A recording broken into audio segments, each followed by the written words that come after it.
ਚੰਗੇਜ਼ ਆਇਤਮਾਤੋਵ ਦਾ ਲਿਖਿਆ ਨਾਵਲ ਹੈ ਪਹਿਲਾ ਅਧਿਆਪਕ। ਪਹਿਲਾ ਅੰਗ। ਮੈਂ ਚਾਰੇ ਪਾਸਿਓਂ ਖਿੜਕੀਆਂ ਖੋਲ੍ਹ ਦਿੰਦਾ ਹਾਂ। ਤਾਜ਼ੀ ਹਵਾ ਹੜ੍ਹ ਦੇ ਪਾਣੀ ਵਾਂਗ ਅੰਦਰ ਆਉਂਦੀ ਹੈ। ਮੈਂ ਹੌਲੀ ਹੌਲੀ ਦੂਰ ਹੋ ਰਹੇ ਨੀਲੇ ਘੁਸਮੁਸੇ ਵਿੱਚ ਉਸ ਤਸਵੀਰ ਦੇ ਖਾਕਿਆਂ ਨੂੰ ਬੜੇ ਧਿਆਨ ਨਾਲ ਵੇਖ ਰਿਹਾ ਜਿਹੜੀ ਮੈਂ ਬਣਾਉਣੀ ਸ਼ੁਰੂ ਕੀਤੀ ਹੋਈ ਹੈ।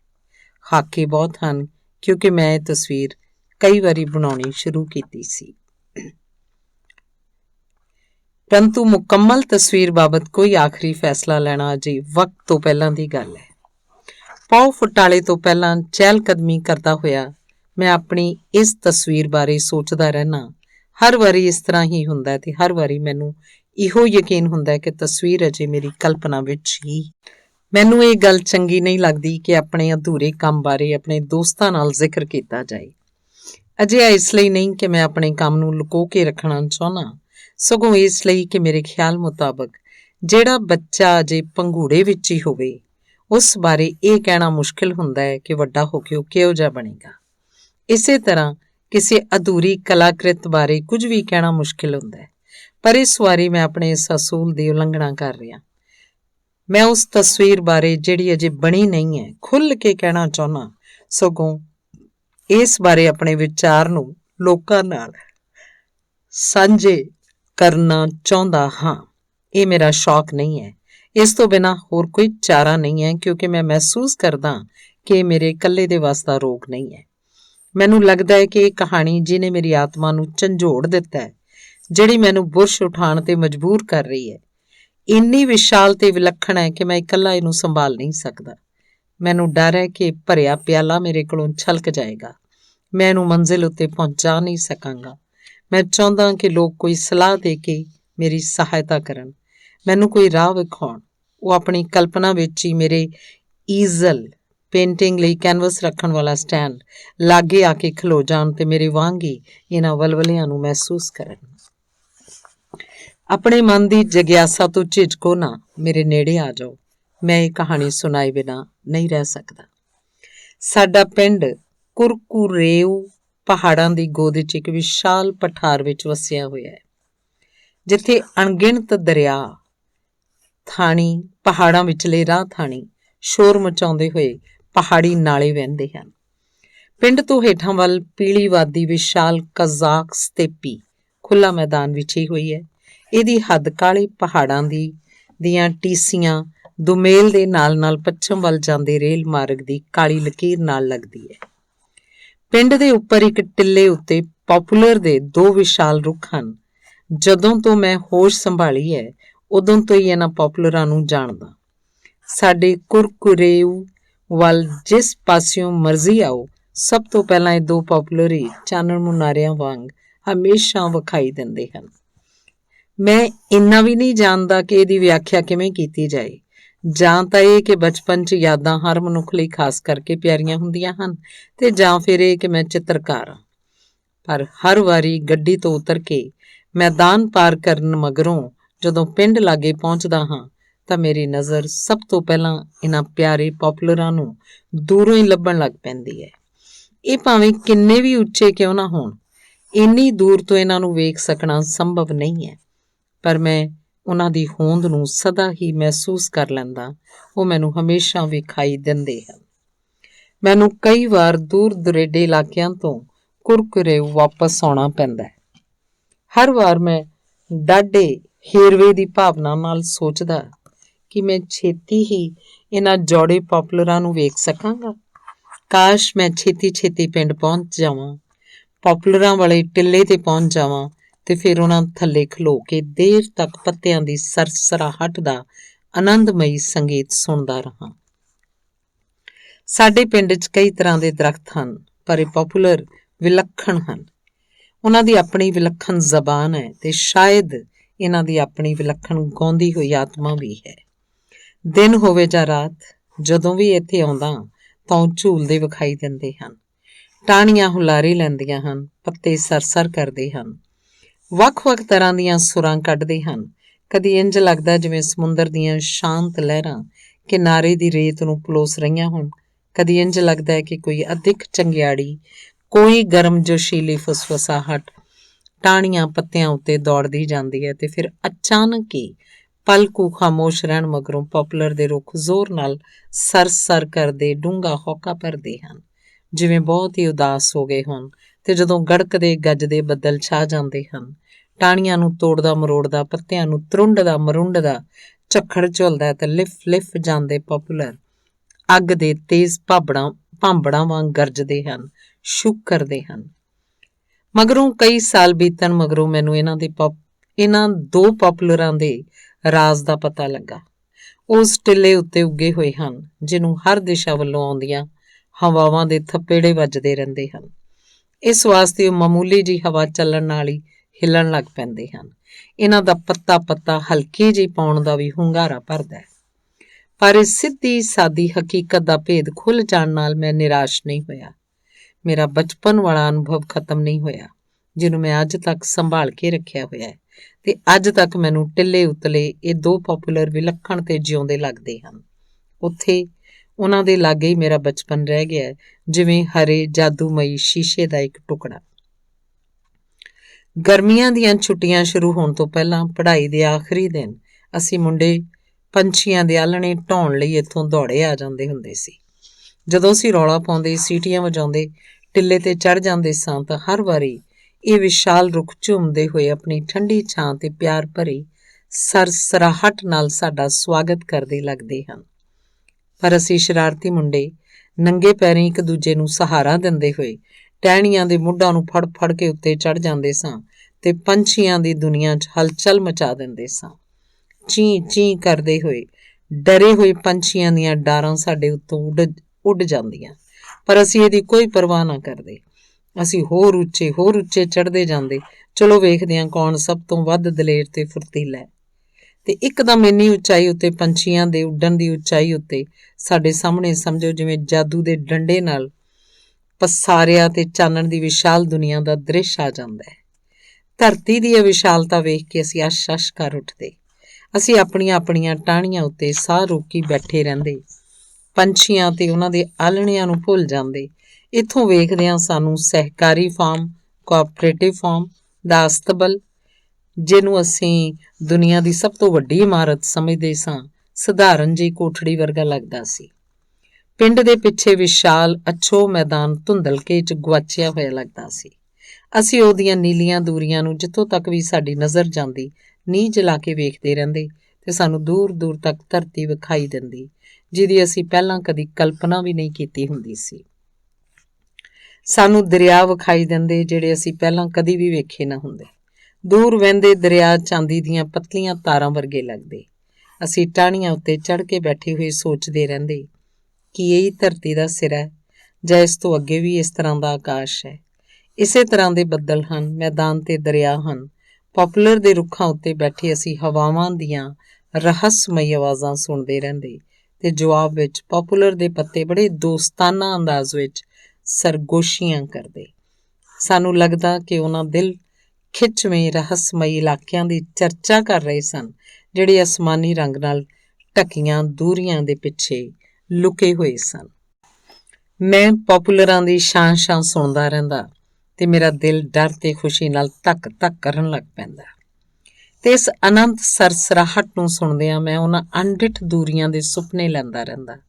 ਤੇ ਸ਼ਾਇਦ ਇੱਕ ਗੱਲ ਹੀ ਐਸੀ ਸੀ ਜਿਸ ਬਾਰੇ ਉਦੋਂ ਮੈਂ ਕੁਝ ਵੀ ਸੋਚਿਆ ਨਹੀਂ ਸੀ। ਉਹ ਇਹ ਸੀ ਕਿ ਦਰਖਤ ਕਿਸਨੇ ਲਾਏ ਸਨ, ਉਹਦੇ ਮਨ 'ਚ ਕੀ ਸੀ, ਉਸ ਜ਼ਬਾਨ ਤੇ ਉਦੋਂ ਕਿਹੜੇ ਲਫ਼ਜ਼ ਸਨ ਜਦੋਂ ਉਸਨੇ ਇਹਨਾਂ ਨੂੰ ਲਾਇਆ ਸੀ। ਇਸ ਟਿੱਲੇ ਉੱਤੇ ਇਹਨਾਂ ਨੂੰ ਪਾਲਣ ਵਾਲੇ ਦੇ ਮਨ 'ਚ ਕੀ ਆਸਾਂ ਸਨ। ਸਾਡੇ ਪਿੰਡ ਦੇ ਲੋਕ ਇਸ ਟਿੱਲੇ ਨੂੰ, ਜਿਸ ਉੱਤੇ ਪੋਪੂਲਰ ਉੱਗੇ ਹੋਏ ਸਨ, ਕਿਸੇ ਕਾਰਨ ਦੁਈਸ਼ੇਨ ਦਾ ਸਕੂਲ ਆਖਿਆ ਕਰਦੇ ਸਨ। ਮੈਨੂੰ ਯਾਦ ਹੈ ਕਿ ਜੇ ਕਦੀ ਕਿਸੇ ਦਾ ਘੋੜਾ ਗਵਾਚ ਜਾਂਦਾ ਤੇ ਉਹਨੂੰ ਲੱਭਦਾ ਲਭਾਉਂਦਾ ਕਿਸੇ ਰਾਹੀ ਕੋਲੋਂ ਪੁੱਛਦਾ, ਗੱਲ ਸੁਣੀ, ਤੂੰ ਕਿਤੇ ਮੇਰਾ ਘੋੜਾ ਤਾਂ ਨਹੀਂ ਵੇਖਿਆ, ਤਾਂ ਉਹਨੂੰ ਅਕਸਰ ਇਹ ਜਵਾਬ ਮਿਲਦਾ, ਉਹ ਉੱਥੇ ਦੁਈਸ਼ੇਨ ਦੇ ਸਕੂਲ ਲਾਗੇ ਰਾਤੀ ਘੋੜਾ ਲੱਭ ਲਈ। ਆਪਣੇ ਤੋਂ ਵੱਡਿਆਂ ਦੀ ਰੀਸੇ ਅਸੀਂ ਵੀ ਬਿਨਾਂ ਸੋਚਿਆਂ ਸਮਝਿਆ ਇਹੋ ਕਹਿੰਦੇ, ਆਓ ਬੇਲੀਓ ਦੁਈਸ਼ੇਨ ਦੇ ਸਕੂਲ ਚੱਲੀਏ, ਪੋਪੂਲਰ ਦੇ ਰੁੱਖਾਂ ਤੇ ਚੜ੍ਹ ਕੇ ਚਿੜੀਆਂ ਉਡਾਈਏ। ਲੋਕੀ ਦੱਸਦੇ ਸਨ ਕਿ ਕਿਸੇ ਜ਼ਮਾਨੇ 'ਚ ਇਸ ਟਿੱਲੇ ਉੱਤੇ ਇੱਕ ਸਕੂਲ ਹੋਇਆ ਕਰਦਾ ਸੀ, ਪਰ ਅਸੀਂ ਇਹਦੀ ਕੋਈ ਨਿਸ਼ਾਨੀ ਤੱਕ ਨਹੀਂ ਸੀ ਵੇਖੀ। ਬਚਪਨ 'ਚ ਮੈਂ ਇਹਦਾ ਕੋਈ ਖੰਡਰ ਲੱਭਣ ਦੀ ਬੜੀ ਕੋਸ਼ਿਸ਼ ਕਰਦਾ ਰਿਹਾ, ਪਰ ਮੈਂ ਕੁਝ ਵੀ ਲੱਭ ਨਾ ਸਕਿਆ। ਫਿਰ ਮੈਨੂੰ ਇਹ ਗੱਲ ਬੜੀ ਅਜੀਬ ਜਿਹੀ ਲੱਗਦੀ ਸੀ ਕਿ ਹਰਿਆਲੀ ਵੀ ਹੋਣੇ ਇਸ ਟਿੱਲੇ ਨੂੰ ਦੁਇਸ਼ੇਨ ਦਾ ਸਕੂਲ ਆਖਿਆ ਜਾਂਦਾ ਸੀ। ਮਗਰੋਂ ਮੈਂ ਬਜ਼ੁਰਗਾਂ ਕੋਲੋਂ ਪੁੱਛਿਆ ਕਿ ਦੁਇਸ਼ੇਨ ਕੌਣ ਸੀ। ਇੱਕ ਬਜ਼ੁਰਗ ਨੇ ਬਾਹਾਂ ਮਾਰਦਿਆਂ ਕਿਹਾ, ਦੁਇਸ਼ੇਨ ਕੌਣ ਸੀ? ਉਹੀ ਜਿਹੜਾ ਅਜੇ ਵੀ ਇੱਥੇ ਹੀ ਰਹਿੰਦਾ ਹੈ, ਲੰਗੀ ਭੇਡ ਵਾਲੇ ਕਬੀਲੇ 'ਚੋਂ। ਇਹ ਬੜੀ ਪੁਰਾਣੀ ਗੱਲ ਆ। ਉਦੋਂ ਦੁਇਸ਼ੇਨ ਕੋਮਸੋਮੋਲ ਦਾ ਮੈਂਬਰ ਹੁੰਦਾ ਸੀ। ਟਿੱਲੇ ਉੱਤੇ ਕਿਸੇ ਦੀ ਟੁੱਟੀ ਫੁੱਟੀ ਕੋਠੜੀ ਸੀ। ਦੁਇਸ਼ੇਨ ਨੇ ਉੱਥੇ ਇੱਕ ਸਕੂਲ ਖੋਲ੍ਹਿਆ ਸੀ, ਨਿਆਣਿਆਂ ਨੂੰ ਪੜ੍ਹਾਇਆ ਕਰਦਾ ਸੀ। ਉਹ ਵੀ ਕੋਈ ਸਕੂਲ ਸੀ ਭਲਾ, ਐਵੇਂ ਨਾਂ ਦਾ ਹੀ ਸਕੂਲ ਸੀ। ਵੇਖ ਲਓ ਕਿਹੋ ਜਿਹਾ ਜ਼ਮਾਨਾ ਸੀ ਉਹ। ਉਦੋਂ ਜਿਹੜਾ ਕੋਈ ਵੀ ਘੋੜੇ ਦੀ ਸਵਾਰੀ ਕਰ ਲੈਂਦਾ, ਰਕਾਬ 'ਚ ਪੈਰ ਪਾ ਲੈਂਦਾ, ਉਹੀ ਆਪਣੇ ਆਪ ਨੂੰ ਚੌਧਰੀ ਸਮਝਣ ਲੱਗ ਪੈਂਦਾ। ਦੁਇਸ਼ੇਨ ਵੀ ਇਹੋ ਜਿਹਿਆਂ ਵਿੱਚੋਂ ਸੀ। ਜੋ ਮਨ ਚਾਹੁੰਦਾ ਉਹੀ ਕਰਦਾ। ਹੁਣ ਤੇ ਉਸ ਕੋਠੜੀ ਦੀ ਕੋਈ ਇੱਟ ਵੀ ਨਹੀਂ ਰਹੀ। ਹਾਂ, ਉਹਦਾ ਨਾਂ ਅਜੇ ਵੀ ਦੁਇਸ਼ੇਨ ਹੀ ਵੱਜਦਾ ਹੈ। ਦੁਇਸ਼ੇਨ ਨੂੰ ਮੈਂ ਬੜਾ ਘੱਟ ਜਾਣਦਾ ਸੀ। ਮੈਨੂੰ ਚੇਤਾ ਹੈ ਕਿ ਉਹ ਅਧੇੜ ਉਮਰ ਦਾ ਉੱਚਾ ਲੰਮਾ ਬੇਡੌਲ ਜਿਹਾ ਆਦਮੀ ਸੀ, ਬਾਜ ਵਰਗੇ ਲਮਕਦੇ ਭਰਵੱਟਿਆਂ ਵਾਲਾ। ਉਹਦਾ ਘਰ ਦਰਿਆ ਦੇ ਦੂਜੇ ਪਾਸੇ ਦੂਸਰੇ ਬ੍ਰਿਗੇਡ ਦੀ ਗਲੀ 'ਚ ਸੀ। ਜਿੰਨੀ ਦਿਨੀ ਮੈਂ ਪਿੰਡ 'ਚ ਰਹਿੰਦਾ ਹੁੰਦਾ ਸਾਂ, ਉਹ ਸਹਿਕਾਰੀ ਫਾਰਮ ਵਿੱਚ ਮੀਰ ਆਬ ਦਾ ਕੰਮ ਕਰਿਆ ਕਰਦਾ ਸੀ। ਮੀਰ ਆਬ ਸਿੰਜਾਈ ਪ੍ਰਬੰਧ ਦਾ ਨਿਗਰਾਨ। ਉਹ ਹਰ ਵੇਲੇ ਖੇਤਾਂ 'ਚ ਹੀ ਰਹਿੰਦਾ ਸੀ। ਕਦੀ ਕਦੀ ਉਹ ਘੋੜੇ ਉੱਤੇ ਸਵਾਰ ਹੋ ਕੇ ਸਾਡੀ ਗਲੀ ਵਿੱਚੋਂ ਦੀ ਲੰਘਦਾ ਹੁੰਦਾ ਸੀ। ਘੋੜੇ ਦੀ ਕਾਠੀ ਨਾਲ ਕੇਟਮੇਨ ਵੱਜਾ ਹੁੰਦਾ ਸੀ। ਕੇਟਮੇਨ ਕਹੀ ਵਰਗਾ ਖੇਤੀਬਾੜੀ ਦਾ ਸੰਦ। ਘੋੜਾ ਵੀ ਆਪਣੇ ਮਾਲਕ ਵਾਂਗ ਹੱਡਲ ਤੇ ਪਤਲੀਆਂ ਲੱਤਾਂ ਵਾਲਾ ਸੀ। ਵਕਤ ਗੁਜ਼ਰਦਾ ਗਿਆ ਤੇ ਦੁਇਸ਼ੇਨ ਬੁੱਢਾ ਹੋ ਗਿਆ। ਲੋਕਾਂ ਦਾ ਕਹਿਣਾ ਕਿ ਬੁੱਢਾ ਹੋਣ ਉੱਤੇ ਉਹ ਡਾਕੀਏ ਦਾ ਕੰਮ ਕਰਨ ਲੱਗ ਪਿਆ ਸੀ। ਖੈਰ, ਇਹ ਤਾਂ ਐਵੇਂ ਗੱਲਾਂ 'ਚੋਂ ਗੱਲ ਨਿਕਲ ਆਈ। ਅਸਲ ਗੱਲ ਤਾਂ ਹੋਰ ਹੈ। ਉਹਨਾਂ ਦਿਨਾਂ 'ਚ ਆਪਣੀ ਅਕਲ ਮੁਤਾਬਕ ਮੈਂ ਸਮਝਦਾ ਸਾਂ ਕਿ ਕੋਮਸੋਮੋਲ ਦਾ ਮੈਂਬਰ ਕੰਮ ਕਰਨ 'ਚ ਤਗੜਾ ਹੁੰਦਾ ਸੀ, ਗੱਲਾਂ ਗੱਭਰੂਆਂ ਵਾਂਗ ਕਰਦਾ ਸੀ ਤੇ ਪਿੰਡ ਦਾ ਸਭ ਤੋਂ ਫੁਰਤੀਲਾ ਆਦਮੀ ਹੁੰਦਾ ਸੀ, ਜਿਹੜਾ ਇਕੱਠਾਂ 'ਚ ਭਾਸ਼ਣ ਵੀ ਦੇ ਸਕਦਾ ਸੀ ਤੇ ਕੰਮ ਚੋਰਾਂ ਲੁਟੇਰਿਆਂ ਬਾਰੇ ਅਖਬਾਰਾਂ ਵਿੱਚ ਲਿਖ ਵੀ ਸਕਦਾ ਸੀ। ਮੈਂ ਤਾਂ ਇਸ ਗੱਲ ਦੀ ਕਲਪਨਾ ਵੀ ਨਹੀਂ ਕਰ ਸਕਦਾ ਸੀ ਕਿ ਇਹ ਦਾੜੀ ਵਾਲਾ ਚੁੱਪ ਰਹਿਣ ਵਾਲਾ ਆਦਮੀ ਕਦੀ ਕੋਮਸੋਮੋਲ ਦਾ ਮੈਂਬਰ ਰਿਹਾ ਸੀ। ਸਭ ਤੋਂ ਵੱਧ ਹੈਰਾਨੀ ਵਾਲੀ ਗੱਲ ਇਹ ਸੀ ਕਿ ਉਹ ਕਦੀ ਬੱਚਿਆਂ ਨੂੰ ਪੜ੍ਹਾਇਆ ਕਰਦਾ ਸੀ, ਜਦ ਕਿ ਉਹ ਆਪ ਬਹੁਤ ਹੀ ਘੱਟ ਪੜ੍ਹਿਆ ਲਿਖਿਆ ਸੀ। ਇਹ ਕਿਵੇਂ ਸੰਭਵ ਹੋ ਸਕਦਾ ਸੀ? ਇਹ ਗੱਲ ਮੇਰੇ ਦਿਮਾਗ 'ਚ ਬਿਲਕੁਲ ਨਹੀਂ ਬੈਠਦੀ ਸੀ। ਜੇ ਸੱਚੀ ਗੱਲ ਆਖਾਂ ਤਾਂ ਮੈਂ ਸਮਝਦਾ ਸੀ ਕਿ ਇਹ ਵੀ ਉਹਨਾਂ ਮਨ ਘੜਤ ਕਹਾਣੀਆਂ ਵਿੱਚੋਂ ਇੱਕ ਹੋਏਗੀ, ਜਿਹੜੀਆਂ ਸਾਡੇ ਪਿੰਡ 'ਚ ਲੋਕਾਂ ਅੰਦਰ ਬੜੀਆਂ ਪ੍ਰਚਲਿਤ ਸਨ। ਪਰ ਅਸਲ ਗੱਲ ਇਸ ਦੇ ਬਿਲਕੁਲ ਉਲਟ ਨਿਕਲੀ। ਪਿਛਲੀ ਪਤਝੜ ਰੁੱਤੇ ਮੈਨੂੰ ਪਿੰਡੋਂ ਇੱਕ ਤਾਰ ਆਈ ਸੀ। ਪਿੰਡ ਵਾਸੀਆਂ ਨੇ ਮੈਨੂੰ ਇੱਕ ਨਵੇਂ ਸਕੂਲ ਦੇ ਉਦਘਾਟਨ ਸਮਾਰੋਹ 'ਚ ਹਿੱਸਾ ਲੈਣ ਵਾਸਤੇ ਪਿੰਡ ਸੱਦਿਆ ਸੀ। ਇਹ ਸਕੂਲ ਸਹਿਕਾਰੀ ਫਾਰਮ ਨੇ ਆਪਣੇ ਹੀ ਵਸੀਲਿਆਂ ਨਾਲ ਬਣਾਇਆ ਸੀ। ਮੈਂ ਜਾਣ ਦਾ ਫੈਸਲਾ ਕਰਨ 'ਚ ਢਿੱਲ ਨਾ ਕੀਤੀ। ਮੇਰੇ ਵਾਸਤੇ ਇਹ ਗੱਲ ਮੁਮਕਿਨ ਨਹੀਂ ਸੀ ਕਿ ਸਾਡੇ ਪਿੰਡ 'ਚ ਇੰਨੇ ਖੁਸ਼ੀ ਭਰੇ ਮੌਕੇ ਉੱਤੇ ਮੈਂ ਘਰ ਹੀ ਬੈਠਾ ਰਹਾਂ। ਇੰਨਾ ਹੀ ਨਹੀਂ, ਮੈਂ ਸਗੋਂ ਕੁਝ ਦਿਨ ਪਹਿਲਾਂ ਹੀ ਜਾਣ ਦਾ ਮਨ ਬਣਾ ਲਿਆ। ਮੈਂ ਸੋਚਿਆ ਕਿ ਉੱਥੇ ਘੁੰਮੀ ਫਿਰਾਂਗਾ, ਕੁਝ ਵੇਖਾਂਗਾ, ਨਵੇਂ ਰੇਖਾ ਚਿੱਤਰ ਬਣਾਵਾਂਗਾ। ਪਤਾ ਲੱਗਾ ਕਿ ਸੱਦੇ ਗਏ ਮਹਿਮਾਨਾਂ ਵਿੱਚ ਸਿੱਖਿਆ ਸ਼ਾਸਤਰੀ ਸੁਲੇਮਾਨੋਵਾ ਵੀ ਸੀ। ਮੈਨੂੰ ਦੱਸਿਆ ਗਿਆ ਕਿ ਉਹ 1-2 ਦਿਨ ਉੱਥੇ ਰਹੇਗੀ ਤੇ ਫਿਰ ਉੱਥੋਂ ਸਿੱਧੀ ਮਾਸਕੋ, ਰੂਸ ਚਲੀ ਜਾਏਗੀ। ਮੈਂ ਜਾਣਦਾ ਸਾਂ ਕਿ ਪ੍ਰਸਿੱਧ ਔਰਤ ਬਚਪਨ 'ਚ ਸਾਡੇ ਪਿੰਡੋਂ ਹੀ ਸ਼ਹਿਰ ਚਲੀ ਗਈ ਸੀ। ਸ਼ਹਿਰ 'ਚ ਰਹਿਣ ਕਰਕੇ ਮੈਂ ਉਹਨੂੰ ਮਿਲਿਆ ਹੋਇਆ ਸੀ। ਉਹ ਵੱਡੀ ਉਮਰ ਦੀ ਸੀ, ਉਹਦਾ ਸਰੀਰ ਭਰਵਾਂ ਸੀ, ਗੁੰਦੇ ਹੋਏ ਵਾਲਾਂ ਵਿੱਚ ਧੌਲੇ ਚਮਕ ਰਹੇ ਸਨ। ਸਾਡੇ ਪਿੰਡ ਦੀ ਇਹ ਉੱਘੀ ਔਰਤ ਯੂਨੀਵਰਸਿਟੀ 'ਚ ਇੱਕ ਵਿਭਾਗ ਦੀ ਮੁਖੀ ਸੀ। ਉਹ ਫਿਲਾਸਫੀ ਪੜ੍ਹਾਇਆ ਕਰਦੀ ਸੀ, ਅਕੈਡਮੀ ਵਿੱਚ ਕੰਮ ਕਰਦੀ ਸੀ ਤੇ ਅਕਸਰ ਵਿਦੇਸ਼ਾਂ ਦੇ ਦੌਰੇ ਕਰਦੀ ਰਹਿੰਦੀ ਸੀ। ਮੁੱਕਦੀ ਗੱਲ ਇਹ ਕਿ ਉਹ ਬੜੀ ਰੁੱਝੀ ਰਹਿੰਦੀ ਸੀ, ਇਸ ਲਈ ਮੈਂ ਉਸ ਨਾਲ ਬਹੁਤੀ ਨੇੜਲੀ ਜਾਣ ਪਛਾਣ ਨਾ ਕਰ ਸਕਿਆ। ਫਿਰ ਵੀ ਜਦੋਂ ਕਦੀ ਅਸੀਂ ਮਿਲਦੇ ਤਾਂ ਆਪਣੇ ਪਿੰਡ ਦਾ ਹਾਲ ਚਾਲ ਪੁੱਛਦੀ ਤੇ ਮੇਰੀਆਂ ਤਸਵੀਰਾਂ ਬਾਰੇ ਵੀ 1-2 ਗੱਲਾਂ ਜ਼ਰੂਰ ਹੀ ਕਹਿ ਦਿੰਦੀ। ਇੱਕ ਵਾਰ ਮੈਂ ਉਹਨੂੰ ਇਹ ਗੱਲ ਕਹਿਣ ਦਾ ਮਨ ਬਣਾਇਆ, ਅਲਤੇਨਾਈ ਸੁਲੇਮਾਨੋਵਾ, ਜੇ ਤੁਸੀਂ ਪਿੰਡ ਦਾ ਇੱਕ ਚੱਕਰ ਲਾਓ ਤਾਂ ਬੜਾ ਚੰਗਾ ਹੋਵੇ। ਪਿੰਡ ਵਾਲਿਆਂ ਨੂੰ ਮਿਲ ਕੇ ਲਾਓ। ਉੱਥੇ ਸਭ ਲੋਕ ਤੁਹਾਨੂੰ ਜਾਣਦੇ ਨੇ, ਉਹਨਾਂ ਨੂੰ ਤੁਹਾਡੇ ਉੱਤੇ ਬੜਾ ਮਾਣ ਹੈ, ਪਰ ਉਹ ਤੁਹਾਨੂੰ ਸੁਣੀਆਂ ਸੁਣਾਈਆਂ ਗੱਲਾਂ ਤੋਂ ਹੀ ਜਾਣਦੇ ਨੇ। ਉਹ ਕਹਿੰਦੇ ਨੇ ਕਿ ਸਾਡੀ ਮੰਨੀ ਪਰਮੰਨੀ ਸਾਇੰਸਦਾਨ ਔਰਤ ਤਾਂ ਜਿਵੇਂ ਪਿੰਡ ਦਾ ਰਾਹ ਹੀ ਭੁੱਲ ਗਈ ਹੋਵੇ। ਉਹ ਸਾਥੋਂ ਦੂਰ ਹੀ ਰਹਿਣਾ ਚਾਹੁੰਦੀ ਹੈ। ਹਾਂ, ਜਾਣਾ ਤਾਂ ਮੈਨੂੰ ਜ਼ਰੂਰ ਚਾਹੀਦਾ ਹੈ। ਉਦੋਂ ਅਲਤੇਨਾਈ ਸੁਲੇਮਾਨੋਵਾ ਨੇ ਉਦਾਸ ਮੁਸਕਾਨ ਸੁੱਟਦਿਆਂ ਆਖਿਆ ਸੀ, ਮੈਂ ਆਪ ਬੜੇ ਚਿਰ ਤੋਂ ਕੁਰਕੁਰੇਊ ਜਾਣਾ ਚਾਹੁੰਦੀ ਸਾਂ। ਮੁੱਦਤਾਂ ਹੋ ਗਈਆਂ ਪਿੰਡ ਗਿਆ। ਇਹ ਠੀਕ ਹੈ ਕਿ ਮੇਰੇ ਸਕੇ ਸੰਬੰਧੀ ਪਿੰਡ 'ਚ ਨਹੀਂ ਰਹਿੰਦੇ, ਪਰ ਇਸ ਨਾਲ ਕੋਈ ਫਰਕ ਨਹੀਂ ਪੈਂਦਾ। ਮੈਨੂੰ ਜ਼ਰੂਰ ਹੀ ਜਾਣਾ ਚਾਹੀਦਾ। ਆਪਣੀ ਮਾਤ ਭੂਮੀ ਦੇ ਦਰਸ਼ਨ ਕਰਨ ਨੂੰ ਮੇਰਾ ਵੀ ਦਿਲ ਤੜਫਦਾ ਹੈ। ਪ੍ਰਸਿੱਧ ਸਿੱਖਿਆ ਸ਼ਾਸਤਰੀ ਬਣ ਚੁੱਕੀ ਸੁਲੇਮਾਨੋਵਾ ਪਿੰਡ ਉਦੋਂ ਅੱਪੜੀ ਜਦੋਂ ਸਕੂਲ 'ਚ ਸਮਾਗਮ ਸ਼ੁਰੂ ਹੋਣ ਹੀ ਵਾਲਾ ਸੀ। ਸਹਿਕਾਰੀ ਕਿਸਾਨਾਂ ਨੇ ਬਾਰੀ ਥਾਣੀ ਦੂਰੋਂ ਹੀ ਉਹਦੀ ਕਾਰ ਆਉਂਦੀ ਵੇਖ ਲਈ ਸੀ। ਸਾਰੇ ਜਣੇ ਬਾਹਰ ਨਿਕਲ ਕੇ ਜਮ੍ਹਾਂ ਹੋ ਗਏ। ਜਾਣੇ ਤੇ ਅਣਜਾਣੇ, ਬੁੱਢੇ ਤੇ ਬੱਚੇ, ਸਭ ਹੀ ਉਸ ਨਾਲ ਹੱਥ ਮਿਲਾਉਣ ਲਈ ਉਤਾਵਲੇ ਸਨ। ਅਲਤੇਨਾਈ ਸੁਲੇਮਾਨੋਵਾ ਨੂੰ ਸ਼ਾਇਦ ਇੰਨੇ ਨਿੱਘੇ ਸਵਾਗਤ ਦੀ ਆਸ ਨਹੀਂ ਸੀ ਤੇ ਮੈਨੂੰ ਲੱਗਾ ਕਿ ਉਹ ਕੁਝ ਘਬਰਾ ਰਹੀ ਸੀ। ਛਾਤੀ ਉੱਤੇ ਹੱਥ ਧਰ ਕੇ ਉਹਨੇ ਝੁਕ ਕੇ ਲੋਕਾਂ ਦਾ ਸ਼ੁਕਰੀਆ ਅਦਾ ਕੀਤਾ ਤੇ ਬੜੀ ਮੁਸ਼ਕਿਲ ਨਾਲ ਸਟੇਜ ਤੇ ਪ੍ਰਧਾਨਗੀ ਮੰਡਲ ਤੱਕ ਪਹੁੰਚ ਸਕੀ। ਅਲਤੇਨਾਈ ਸੁਲੇਮਾਨੋਵਾ ਦੀ ਜ਼ਿੰਦਗੀ 'ਚ ਕਈ ਅਜਿਹੇ ਮੌਕੇ ਆਏ ਹੋਣਗੇ ਜਦੋਂ ਉਹਨੇ ਛੋਟੇ-ਛੋਟੇ ਜਲਸਿਆਂ ਸਮਾਰੋਹਾਂ 'ਚ ਹਿੱਸਾ ਲਿਆ ਹੋਵੇਗਾ ਤੇ ਉਹਦਾ ਆਦਰ ਸਤਿਕਾਰ ਕੀਤਾ ਗਿਆ ਹੋਵੇਗਾ, ਪਰੰਤੂ ਇੱਥੇ ਮਾਮੂਲੀ ਜਿਹੇ ਪੇਂਡੂ ਸਕੂਲ ਵਿੱਚ ਆਪਣੇ ਪਿੰਡ ਵਾਸੀਆਂ ਵੱਲੋਂ ਮਿਲੇ ਇੰਨੇ ਨਿੱਘ ਕਾਰਨ ਉਹ ਬੜੀ ਭਾਵੁਕ ਹੋ ਗਈ ਸੀ। ਉਹਦਾ ਦਿਲ ਟੁੰਬਿਆ ਗਿਆ ਸੀ ਤੇ ਉਹ ਆਪਣੀਆਂ ਅੱਖਾਂ ਵਿੱਚੋਂ ਬਦੋ-ਬਦੀ ਵਹਿ ਰਹੇ ਅਥਰੂਆਂ ਨੂੰ ਰੋਕਣ ਲੁਕਾਉਣ ਦੇ ਵਿਅਰਥ ਯਤਨ ਕਰ ਰਹੀ ਸੀ। ਜਲਸੇ ਦੀ ਸਮਾਪਤੀ ਮਗਰੋਂ ਵਿਦਿਆਰਥੀਆਂ ਨੇ ਆਪਣੇ ਪਿਆਰੇ ਮਹਿਮਾਨ ਦੇ ਗਲ 'ਚ ਲਾਲ ਰੁਮਾਲ ਬੰਨ੍ਹਿਆ, ਉਹਨੂੰ ਫੁੱਲ ਭੇਟ ਕੀਤੇ ਤੇ ਨਵੇਂ ਸਕੂਲ ਦੀ ਅਭਿਨੰਦਨ ਪੋਥੀ ਉਹਦੇ ਨਾਂ ਤੇ ਖੋਲ੍ਹੀ। ਇਸ ਮਗਰੋਂ ਸਕੂਲ ਦੇ ਸ਼ੌਕੀਆ ਕਲਾਕਾਰਾਂ ਨੇ ਰੰਗਾ ਰੰਗ ਪ੍ਰੋਗਰਾਮ ਪੇਸ਼ ਕੀਤਾ ਜੋ ਬੜਾ ਦਿਲਚਸਪ ਤੇ ਵਧੀਆ ਸੀ। ਇਹਦੇ ਬਾਅਦ ਸਕੂਲ ਦੇ ਡਾਇਰੈਕਟਰ ਨੇ ਮਹਿਮਾਨਾਂ, ਅਧਿਆਪਕਾਂ ਤੇ ਸਹਿਕਾਰੀ ਫਾਰਮ ਦੇ ਉਦਮੀ ਕਾਮਿਆਂ ਸਭਨਾਂ ਨੂੰ ਆਪਣੇ ਘਰ ਆਉਣ ਦਾ ਸੱਦਾ ਦਿੱਤਾ ਤੇ ਉੱਥੇ ਵੀ ਅਲਤੇਨਾਈ ਸੁਲੇਮਾਨੋਵਾ ਦੇ ਆਗਮਨ ਉੱਤੇ ਲੋਕ ਖੁਸ਼ੀ ਨਾਲ ਫੁੱਲੇ ਨਹੀਂ ਸਮਾ ਰਹੇ ਸਨ।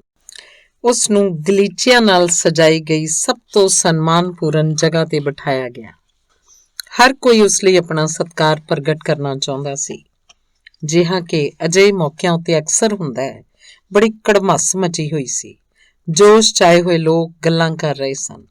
ਉਸੇ ਵੇਲੇ ਪਿੰਡ ਦਾ ਇੱਕ ਮੁੰਡਾ ਆਇਆ ਤੇ ਚਿੱਠੀਆਂ ਦਾ ਇੱਕ ਬੰਡਲ ਘਰ ਦੇ ਮਾਲਕ ਨੂੰ ਫੜਾ ਦਿੱਤਾ। ਲੋਕਾਂ ਨੇ ਚਿੱਠੀਆਂ ਪੜ੍ਹਨੀਆਂ ਸ਼ੁਰੂ ਕਰ ਦਿੱਤੀਆਂ।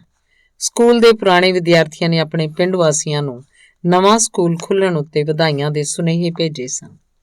ਗੱਲ ਸੁਣ, ਇਹ ਚਿੱਠੀਆਂ ਬਜ਼ੁਰਗ ਦੁਇਸ਼ੇਨ ਲੈ ਕੇ ਆਇਆ ਹੈ, ਡਾਇਰੈਕਟਰ ਨੇ ਪੁੱਛਿਆ। ਹਾਂਜੀ, ਮੁੰਡੇ ਨੇ ਜਵਾਬ ਦਿੱਤਾ। ਉਹਦਾ ਕਹਿਣੇ ਸੀ ਕਿ ਉਹ ਸਾਰਾ ਰਾਹ ਛਾਂਟੇ ਮਾਰ-ਮਾਰ ਘੋੜੇ ਨੂੰ ਭਜਾਉਂਦਾ ਆਇਆ। ਉਹ ਚਾਹੁੰਦਾ ਸੀ ਕਿ ਸਮਾਗਮ ਮੁੱਕਣ ਤੋਂ ਪਹਿਲਾਂ ਚਿੱਠੀਆਂ ਲੋਕਾਂ ਦੇ ਸਾਹਮਣੇ ਪੜ੍ਹ ਕੇ ਸੁਣਾਈਆਂ ਜਾਣ, ਪਰ ਸਤਿਕਾਰਯੋਗ ਬਜ਼ੁਰਗ ਨੂੰ ਥੋੜ੍ਹੀ ਜਿੰਨੀ ਦੇਰ ਹੋ ਗਈ ਏ ਤੇ ਇਸ ਗੱਲੋਂ ਬੜਾ ਸ਼ਰਮਸਾਰ ਏ। ਪਰ ਉਹ ਬਾਹਰ ਕਿਉਂ ਖਲੋਤਾ ਹੈ? ਉਹਨੂੰ ਅੰਦਰ ਲੈ ਆ। ਮੁੰਡਾ ਦੁਇਸ਼ੇਨ ਨੂੰ ਸੱਦਣ ਚਲਾ ਗਿਆ। ਮੇਰੇ ਲਾਗੇ ਬੈਠੀ ਹੋਈ ਅਲਤੇਨਾਈ ਸੁਲੇਮਾਨੋਵਾ ਕਿਸੇ ਕਾਰਨ ਬੇਚੈਨ ਹੋ ਉੱਠੀ ਤੇ ਕੁਝ ਅਜੀਬ ਜਿਹੇ ਤਰੀਕੇ ਨਾਲ ਉਹਨੂੰ ਜਿਵੇਂ ਅਚਾਨਕ ਹੀ ਕੋਈ ਗੱਲ ਯਾਦ ਆ ਗਈ ਹੋਵੇ ਮੇਰੇ ਕੋਲੋਂ ਪੁੱਛਣ ਲੱਗੀ ਕਿ ਇਹ ਦੁਇਸ਼ੇਨ ਕੌਣ ਸੀ ਜਿਹਦੀਆਂ ਗੱਲਾਂ ਹੋ ਰਹੀਆਂ ਸਨ। ਇਹ ਸਹਿਕਾਰੀ ਫਾਰਮ ਦਾ ਡਾਕੀ ਹੈ ਅਲਤੇਨਾਈ ਸੁਲੇਮਾਨੋਵਾ। ਤੁਸੀਂ ਇਸ ਬੁੱਢੇ ਦੁਇਸ਼ੇਨ ਨੂੰ ਜਾਣਦੇ ਹੋ? ਉਹਨੇ ਅਣਮੰਨੇ ਲਹਿਜੇ ਨਾਲ ਸਿਰ ਹਿਲਾਇਆ। ਗਲੀਚੇ ਉੱਤੋਂ ਉੱਠਣ ਦੀ ਕੋਸ਼ਿਸ਼ ਕੀਤੀ, ਪਰ ਐਨ ਉਸ ਵੇਲੇ ਬਾਰੀ ਲਾਗੇ ਘੋੜੇ ਦੇ ਸੁੰਮਾਂ ਦੀ ਟਾਪ ਸੁਣਾਈ ਦਿੱਤੀ ਤੇ ਮੁੰਡੇ ਨੇ ਵਾਪਸ ਆ ਕੇ ਮੇਜ਼ਬਾਨ ਨੂੰ ਦੱਸਿਆ, ਮੈਂ ਉਹਨੂੰ ਅੰਦਰ ਆਉਣ ਲਈ ਆਖਿਆ ਸੀ ਪਰ ਉਹ ਨਹੀਂ ਮੰਨਿਆ। ਉਹਨੇ ਅਜੇ ਹੋਰ ਚਿੱਠੀਆਂ ਵੀ ਵੰਡਣੀਆਂ ਨੇ। ਚਲੋ ਵੰਡਣ ਦਿਓ, ਰੋਕਣ ਦਾ ਕੀ ਫਾਇਦਾ? ਮਗਰੋਂ ਆਪਣੇ ਬੁੱਢੇ ਬੇਲੀਆਂ ਨਾਲ ਕਿਸੇ ਨੇ ਵਿਅੰਗ ਕੀਤਾ। ਵੇਖੋ ਬਈ, ਤੁਹਾਨੂੰ ਦੁਇਸ਼ੇਨ ਦਾ ਕੋਈ ਪਤਾ ਨਹੀਂ। ਉਹ ਕਾਨੂੰਨ ਦਾ ਬੜਾ ਪਾਬੰਦ ਏ। ਜਦ ਤੱਕ ਆਪਣਾ ਕੰਮ ਮੁਕਾ ਨਹੀਂ ਲੈਂਦਾ ਹੋਰ ਕਿਸੇ ਚੀਜ਼ ਵੱਲ ਧਿਆਨ ਨਹੀਂ ਦਿੰਦਾ, ਡਾਇਰੈਕਟਰ ਨੇ ਜਵਾਬ ਦਿੱਤਾ। ਹਾਂ, ਉਹ ਸੱਚਮੁੱਚ ਹੀ ਅਜੀਬ ਆਦਮੀ ਹੈ। ਜੰਗ ਮਗਰੋਂ ਹਸਪਤਾਲ ਵਿੱਚੋਂ ਛੁੱਟੀ ਮਿਲੀ। ਇਹ ਗੱਲ ਯੂਕਰੇਨ 'ਚ ਵਾਪਰੀ ਸੀ ਤੇ ਉੱਥੇ ਹੀ ਰਹਿਣ ਲੱਗ ਪਿਆ। ਬਸ 5 ਕੁ ਸਾਲ ਹੋਏ ਨੇ ਇੱਥੇ ਵਾਪਸ ਆਏ ਨੂੰ। ਕਹਿੰਦੇ ਨੇ ਕਿ ਆਪਣੀ ਜਨਮ ਭੂਮੀ 'ਚ ਪ੍ਰਾਣ ਤਿਆਗਣੇ ਚਾਹੁੰਦਾ ਹੈ। ਸਾਰੀ ਉਮਰ ਕੱਲਾ ਕਾਰਾ ਹੀ ਰਿਹਾ ਤੇ ਹੁਣ ਵੀ ਕੱਲਾ ਹੀ ਹੈ, ਪਰ ਫਿਰ ਵੀ ਚੰਗਾ ਹੀ ਸੀ ਜੇ ਹੁਣ ਆ ਜਾਂਦਾ। ਚਲੋ ਇਵੇਂ ਹੀ ਠੀਕ ਏ, ਮੇਜ਼ਬਾਨ ਨੇ ਹੱਥ ਮਾਰਿਆ। ਪਿੰਡ ਦੇ ਇੱਕ ਪਤਵੰਤੇ ਸੱਜਣ ਨੇ, ਜਿਹੜਾ ਗਲੀਚੇ ਉੱਤੇ ਦਸਤਰਖਾਨ ਦੇ ਸਿਰੇ ਉੱਤੇ ਬੈਠਾ ਸੀ, ਨੇ ਆਖਿਆ, ਸਾਥੀਓ, ਤੁਹਾਡੇ ਵਿੱਚੋਂ ਕਿਸੇ ਨਾ ਕਿਸੇ ਨੂੰ ਯਾਦ ਹੋਏਗਾ ਕਿ ਅਸੀਂ ਦੁਇਸ਼ੇਨ ਦੇ ਸਕੂਲ 'ਚ ਪੜ੍ਹਦੇ ਹੁੰਦੇ ਸਾਂ। ਪਰ ਉਹਨੂੰ ਆਪ ਨੂੰ ਤਾਂ ਸ਼ਾਇਦ ਪੂਰੀ ਅੱਖਰਮਾਲਾ ਵੀ ਨਹੀਂ ਆਉਂਦੀ ਸੀ। ਇਹ ਕਹਿੰਦਿਆਂ ਉਹਨੇ ਅੱਖਾਂ ਬੰਦ ਕਰਕੇ ਸਿਰ ਹਿਲਾਇਆ। ਗੱਲ ਠੀਕ ਏ, ਸੱਚਮੁੱਚ ਐਵੇਂ ਹੀ ਸੀ। ਕੁਝ ਲੋਕ ਇਕੱਠੇ ਹੀ ਬੋਲ ਪਏ। ਸਾਰੇ ਲੋਕ ਹੱਸਣ ਲੱਗ ਪਏ। ਆਖਣ ਵਾਲੀ ਗੱਲ ਹੀ ਕਿਹੜੀ ਏ, ਤੇ ਉਦੋਂ ਦੁਇਸ਼ੇਨ ਸਾਡੇ ਲਈ ਕਿਹੜੀਆਂ-ਕਿਹੜੀਆਂ ਸਕੀਮਾਂ ਬਣਾਉਂਦਾ ਹੁੰਦਾ ਸੀ। ਪਰ ਅਸੀਂ ਤਾਂ ਸੱਚਮੁੱਚ ਹੀ ਉਹਨੂੰ ਆਪਣਾ ਅਧਿਆਪਕ ਸਮਝਦੇ ਰਹੇ ਸਾਂ। ਜਦ ਹਾਸਾ ਮਖੌਲ ਕੁਝ ਰੁਕਿਆ ਤਾਂ ਉਸ ਸੱਜਣ ਨੇ ਆਪਣੀ ਗੱਲ ਜਾਰੀ ਰੱਖਦਿਆਂ ਕਿਹਾ, ਪਰ ਹੁਣ ਲੋਕ ਸਾਡੇ ਵੇਖਦਿਆਂ ਕਿਤੇ ਦੇ ਕਿਤੇ ਪਹੁੰਚ ਗਏ ਨੇ। ਸਿੱਖਿਆ ਸ਼ਾਸਤਰੀ ਆਲਿਤ ਤਨਾਈ ਨੂੰ ਸਾਰਾ ਮੁਲਕ ਜਾਣਦਾ ਹੈ। ਅਸੀਂ ਲਗਭਗ ਸਾਰਿਆਂ ਨੇ ਚੰਗੀ ਤਾਲੀਮ ਹਾਸਲ ਕੀਤੀ ਹੈ। ਕਈਆਂ ਨੇ ਤਾਂ ਇਹ ਤੋਂ ਵੀ ਉੱਚੀ ਤਾਲੀਮ ਪ੍ਰਾਪਤ ਕੀਤੀ ਹੈ। ਹੁਣ ਅਸੀਂ ਆਪਣੇ ਪਿੰਡ ਵੀ ਮਿਡਲ ਸਕੂਲ ਖੋਲ੍ਹ ਦਿੱਤਾ ਹੈ। ਇਹ ਗੱਲ ਹੀ ਦਰਸਾਉਂਦੀ ਏ ਕਿ ਉਹਦੀ ਬਦੌਲਤ ਸਾਡੀ ਜ਼ਿੰਦਗੀ ਕਿੰਨੀ ਬਦਲ ਗਈ ਏ। ਫਿਰ ਸਾਰੇ ਜਾਣੇ ਵਾਹ-ਵਾਹ ਕਰ ਉੱਠੇ, ਪਰ ਅਲਿਤਨਾਈ ਸੁਲੇਮਾਨੋਵਾ ਦੇ ਚਿਹਰੇ ਤੇ ਲਾਲੀ ਦੌੜ ਗਈ। ਉਹ ਕਿਸੇ ਕਾਰਨ ਪਰੇਸ਼ਾਨ ਹੋ ਗਈ ਸੀ, ਪਰ ਜਸ਼ਨ ਦੀ ਖੁਸ਼ੀ ਤੇ ਗੱਲਾਂ ਬਾਤਾਂ ਦੇ ਰੌਲੇ 'ਚ ਲੋਕਾਂ ਨੇ ਉਹਦੇ ਮਨ ਦੀ ਹਾਲਤ ਵੱਲ ਧਿਆਨ ਨਾ ਦਿੱਤਾ। ਅਲਿਤਨਾਈ ਨੇ ਕਈ ਵਾਰੀ ਆਪਣੀ ਘੜੀ ਵੱਲ ਵੇਖਿਆ ਤੇ ਮਗਰੋਂ ਜਦੋਂ ਲੋਕ ਬਾਹਰ ਨਿਕਲ ਗਏ ਸਨ ਤਾਂ ਮੈਂ ਵੇਖਿਆ ਕਿ ਉਹ ਸਾਰਿਆਂ ਤੋਂ ਦੂਰ ਪਰੇ ਹਟਵੀਂ ਹੋ ਕੇ ਨਹਿਰ ਕੋਲੇ ਖਲੋਤੀ ਉਸ ਟਿੱਲੇ ਵੱਲ ਟਿਕਟਿਕੀ ਲਾ ਕੇ ਵੇਖ ਰਹੀ ਸੀ, ਜਿੱਥੇ ਪਤਝੜ ਕਾਰਨ ਲਾਲ ਹੋਏ ਪੱਤਿਆਂ ਵਾਲੇ ਪੋਪੂਲਰ ਹਵਾ 'ਚ ਝੂਮ ਰਹੇ ਸਨ। ਦੂਰ ਧੁੰਦ 'ਚ ਡੁੱਬੇ ਮੈਦਾਨ ਦੀ ਅਸਮਾਨੀ ਸੀਮਾ ਰੇਖਾ ਉੱਤੇ ਸੂਰਜ ਡੁੱਬ ਰਿਹਾ ਸੀ। ਉਹਦੀ ਨਿੰਮੀ ਹੋ ਰਹੀ ਰੌਸ਼ਨੀ ਪੋਪੂਲਰਾਂ ਦੀਆਂ ਟੀਸੀਆਂ ਉੱਤੇ ਪੈ ਰਹੀ ਸੀ, ਜਿਸ ਦੀ ਮੱਧਮ ਜਿਹੀ ਲਾਲੀ ਉਦਾਸੀ ਦਾ ਮਾਹੌਲ ਪੈਦਾ ਕਰ ਰਹੀ ਸੀ। ਮੈਂ ਅਲਿਤਨਾਈ ਸੁਲੇਮਾਨੋਵਾ ਦੇ ਕੋਲ ਗਿਆ। ਹੁਣ ਤਾਂ ਇਹਨਾਂ ਦੇ ਪੱਤੇ ਝੜਦੇ ਜਾਂਦੇ ਨੇ, ਪਰ ਜੇ ਕਦੀ ਬਹਾਰ 'ਚ ਇੱਥੇ ਆਓ ਤੇ ਇਹਨਾਂ ਪੋਪੂਲਰਾਂ ਨੂੰ ਜੋਬਨ ਤੇ ਆਏ ਹੋਏ ਵੇਖਿਓ। ਮੈਂ ਉਹਨੂੰ ਆਖਿਆ। ਮੈਂ ਵੀ ਇਹੋ ਸੋਚ ਰਹੀ ਹਾਂ। ਅਲਿਤਨਾਈ ਸੁਲੇਮਾਨੋਵਾ ਨੇ ਡੂੰਘਾ ਹੌਕਾ ਲਿਆ। ਪਲ ਕੁ ਚੁੱਪ ਰਹੀ ਤੇ ਫਿਰ ਇਸ ਤਰ੍ਹਾਂ ਬੋਲੀ ਜਿਵੇਂ ਆਪਣੇ ਆਪ ਨਾਲ ਹੀ ਗੱਲਾਂ ਕਰ ਰਹੀ ਹੋਵੇ। ਹਾਂ, ਹਰ ਜਿਉਂਦੀ ਸ਼ੈ ਦੀ ਆਪਣੀ ਬਹਾਰ ਤੇ ਆਪਣੀ ਪਤਝੜ ਹੁੰਦੀ ਹੈ। ਉਸਦੇ ਕੁਮਲਾ ਰਹੇ ਚਿਹਰੇ ਉੱਤੇ ਉਦਾਸੀ ਤੇ ਡੂੰਘੀਆਂ ਸੋਚਾਂ ਦਾ ਪਰਛਾਵਾਂ ਛਾ ਗਿਆ। ਉਹਦੀਆਂ ਅੱਖਾਂ ਦੁਆਲੇ ਛੋਟੀਆਂ-ਛੋਟੀਆਂ ਝੁਰੜੀਆਂ ਦਾ ਜਾਲ ਵਿਛਿਆ ਹੋਇਆ ਸੀ। ਉਹ ਔਰਤਾਂ ਵਾਲੀ ਡੂੰਘੀ ਉਦਾਸੀ ਨਾਲ ਪੋਪੂਲਰਾਂ ਵੱਲ ਵੇਖੀ ਜਾ ਰਹੀ ਸੀ। ਅਚਾਨਕ ਮੈਨੂੰ ਇੰਜ ਮਹਿਸੂਸ ਹੋਇਆ ਜਿਵੇਂ ਮੇਰੇ ਸਾਹਮਣੇ ਸਿੱਖਿਆ ਸ਼ਾਸਤਰੀ ਸੁਲੇਮਾਨੋਵਾ ਨਹੀਂ, ਸਗੋਂ ਕੋਈ ਸਧਾਰਨ ਕਿਰਗਿਸਤਾਨ ਦੀ ਵਾਸੀ ਔਰਤ ਖੜੀ ਸੀ, ਜਿਹੜੀ ਆਪਣੀ ਖੁਸ਼ੀ ਵਿੱਚ ਵੀ ਤੇ ਗਮ ਵਿੱਚ ਵੀ ਤੇ ਸਾਦਗੀ ਤੇ ਭੋਲੇਪਨ ਦਾ ਮੁਜੱਸਮਾ ਬਣੀ ਰਹਿੰਦੀ ਹੈ। ਜਾਪਦਾ ਸੀ ਇਸ ਵਿਦਵਾਨ ਔਰਤ ਨੂੰ ਇਸ ਵੇਲੇ ਆਪਣੀ ਜਵਾਨੀ ਦੀ ਯਾਦ ਆ ਰਹੀ ਸੀ, ਜਿਹੜੀ ਜਿਵੇਂ ਕਿ ਸਾਡੇ ਗੀਤਾਂ 'ਚ ਗਾਇਆ ਜਾਂਦਾ ਹੈ, ਪਹਾੜ ਦੀ ਉੱਚੀ ਤੋਂ ਉੱਚੀ ਟੀਸੀ ਉੱਤੇ ਚੜ੍ਹ ਕੇ ਆਵਾਜ਼ਾਂ ਮਾਰਨ ਤੇ ਵੀ ਵਾਪਸ ਨਹੀਂ ਆਉਂਦੀ। ਲੱਗਦਾ ਸੀ ਕਿ ਉਹ ਪੋਪੂਲਰਾਂ ਨੂੰ ਵੇਖਦੀ ਹੋਈ ਕੁਝ ਕਹਿਣਾ ਚਾਹੁੰਦੀ ਸੀ, ਪਰ ਮਗਰੋਂ ਉਹਨੇ ਆਪਣਾ ਵਿਚਾਰ ਸ਼ਾਇਦ ਬਦਲ ਲਿਆ ਸੀ। ਉਹਨੇ ਇੱਕ ਝਟਕੇ ਨਾਲ ਐਨਕਾਂ ਲਾ ਲਈਆਂ, ਜਿਹੜੀਆਂ ਉਹਨੇ ਹੱਥਾਂ 'ਚ ਫੜੀਆਂ ਹੋਈਆਂ ਸਨ। ਮਾਸਕੋ ਵੱਲ ਜਾਣ ਵਾਲੀ ਗੱਡੀ ਸ਼ਾਇਦ 11 ਵਜੇ ਇੱਥੋਂ ਦੀ ਲੰਘਦੀ ਏ, ਉਹਨੇ ਪੁੱਛਿਆ। ਹਾਂ, ਰਾਤ ਦੇ 11 ਵਜੇ, ਮੈਂ ਆਖਿਆ। ਇਹਦਾ ਮਤਲਬ ਇਹ ਕਿ ਮੈਨੂੰ ਤਿਆਰੀ ਕਰਨੀ ਚਾਹੀਦੀ ਏ। ਇੰਨੀ ਛੇਤੀ ਕਿਉਂ? ਅਲਿਤਨਾਈ ਸੁਲੇਮਾਨੋਵਾ, ਤੁਸੀਂ ਤਾਂ ਇੱਥੇ ਕੁਝ ਦਿਨ ਰਹਿਣ ਦਾ ਵਾਅਦਾ ਕੀਤਾ ਸੀ। ਲੋਕਾਂ ਨੇ ਤੁਹਾਨੂੰ ਜਾਣ ਨਹੀਂ ਦੇਣਾ, ਮੈਂ ਹੈਰਾਨ ਹੁੰਦਿਆਂ ਕਿਹਾ। ਦਰਅਸਲ ਮੈਨੂੰ ਬਹੁਤ ਜ਼ਰੂਰੀ ਕੰਮ ਹੈ, ਮੈਨੂੰ ਹੁਣੇ ਜਾਣਾ ਚਾਹੀਦਾ ਹੈ। ਪਿੰਡ ਵਾਸੀਆਂ ਨੇ ਉਹਨੂੰ ਰੋਕਣ ਦੀ ਬੜੀ ਕੋਸ਼ਿਸ਼ ਕੀਤੀ, ਗੁੱਸਾ ਗਿਲਾ ਵੀ ਕੀਤਾ, ਪਰ ਅਲਿਤਨਾਈ ਸੁਲੇਮਾਨੋਵਾ ਨੇ ਇੱਕ ਨਾ ਮੰਨੀ। ਉਹ ਦਰਾਥਣ ਹੋ ਗਿਆ ਸੀ। ਨਿਰਾਸ਼ ਹੋਏ ਪਿੰਡ ਵਾਸੀਆਂ ਨੇ ਉਹਨੂੰ ਕਾਰ 'ਚ ਬਿਠਾਇਆ, ਪਰ ਉਸ ਕੋਲੋਂ ਵਾਅਦਾ ਲੈ ਲਿਆ ਕਿ ਅਗਲੀ ਵਾਰ ਉਹ ਘੱਟੋ-ਘੱਟ 1 ਹਫ਼ਤਾ ਉੱਥੇ ਰਹੇਗੀ। ਮੈਂ ਅਲਿਤਨਾਈ ਸੁਲੇਮਾਨੋਵਾ ਨੂੰ ਸਟੇਸ਼ਨ ਤੱਕ ਛੱਡਣ ਗਿਆ। ਅਲਿਤਨਾਈ ਸੁਲੇਮਾਨੋਵਾ ਨੇ ਅਚਾਨਕ ਹੀ ਇੰਨੀ ਛੇਤੀ ਵਾਪਸ ਚਲੇ ਜਾਣ ਦਾ ਫੈਸਲਾ ਕਿਉਂ ਕਰ ਲਿਆ ਸੀ? ਆਪਣੇ ਪਿੰਡ ਵਾਸੀਆਂ ਨੂੰ ਨਾਰਾਜ਼ ਕਰਨਾ, ਤੇ ਉਹ ਵੀ ਇਹੋ ਜਿਹੇ ਮੌਕੇ ਉੱਤੇ, ਮੈਨੂੰ ਬਿਲਕੁਲ ਬੇਸਮਝੀ ਵਾਲੀ ਗੱਲ ਲੱਗੀ। ਰਾਹ ਵਿੱਚ ਮੈਂ ਉਸ ਕੋਲੋਂ ਇਸ ਬਾਬਤ ਪੁੱਛਣ ਬਾਰੇ ਸੋਚਦਾ ਰਿਹਾ, ਪਰ ਪੁੱਛਣ ਦੀ ਹਿੰਮਤ ਨਾ ਹੋਈ। ਇਸ ਗੱਲ ਦੇ ਡਰੋਂ ਨਹੀਂ ਕਿ ਬੇਅਦਬੀ ਵਾਲੀ ਗੱਲ ਹੋ ਸਕਦੀ ਸੀ, ਸਗੋਂ ਮੇਰੀ ਸਮਝ ਮੁਤਾਬਕ ਇਸ ਕਰਕੇ ਕਿ ਉਹਨੇ ਆਪਣੇ ਦਿਲ ਦੀ ਗੱਲ ਕਿਸੇ ਨੂੰ ਸੁਣਾਉਣੀ ਨਹੀਂ ਸੀ।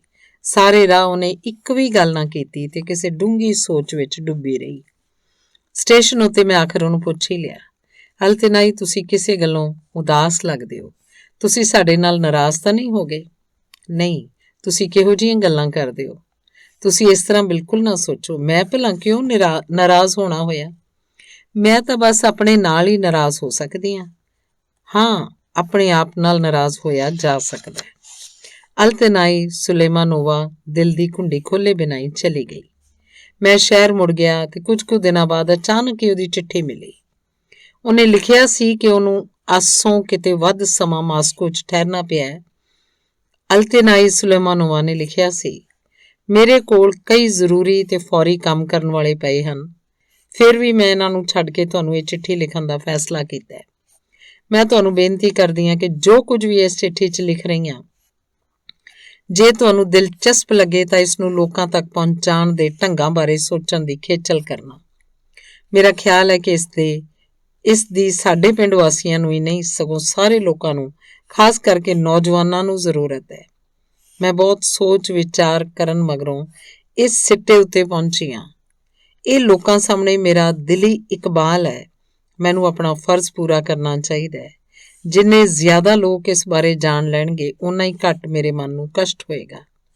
ਮੈਨੂੰ ਕਸੂਤੀ ਹਾਲਤ ਵਿੱਚ ਪਾਉਣ ਤੋਂ ਡਰੋ ਨਾ, ਕੁਝ ਵੀ ਲੁਕੋ ਕੇ ਨਾ ਰੱਖਣਾ। ਕਈ ਦਿਨਾਂ ਤੱਕ ਮੈਂ ਇਸ ਚਿੱਠੀ ਬਾਰੇ ਸੋਚਦਾ ਰਿਹਾ। ਮੈਂ ਸੋਚਦਾ ਸੀ ਕਿ ਸਭ ਤੋਂ ਚੰਗੀ ਗੱਲ ਇਹ ਹੋਏਗੀ ਕਿ ਇਸ ਕਹਾਣੀ ਨੂੰ ਖੁਦ ਅਲਤਨਾਈ ਸੁਲੇਮਾਨੋਵਾ ਦੇ ਸ਼ਬਦਾਂ ਵਿੱਚ ਹੀ ਪੇਸ਼ ਕੀਤਾ ਜਾਏ। ਭਾਗ ਦੂਸਰਾ। ਇਹ ਘਟਨਾ 1924 'ਚ ਵਾਪਰੀ ਸੀ। ਹਾਂ, ਉਸੇ ਸਾਲ, ਉਸ ਥਾਂ ਜਿੱਥੇ ਇਸ ਵੇਲੇ ਸਾਡਾ ਸਹਿਕਾਰੀ ਫਾਰਮ ਹੈ। ਉਹਨਾਂ ਦਿਨਾਂ ਵਿੱਚ ਗਰੀਬਾਂ ਦਾ ਇੱਥੇ ਰਹਿਣ ਬਸੇਰਾ ਹੁੰਦਾ ਸੀ।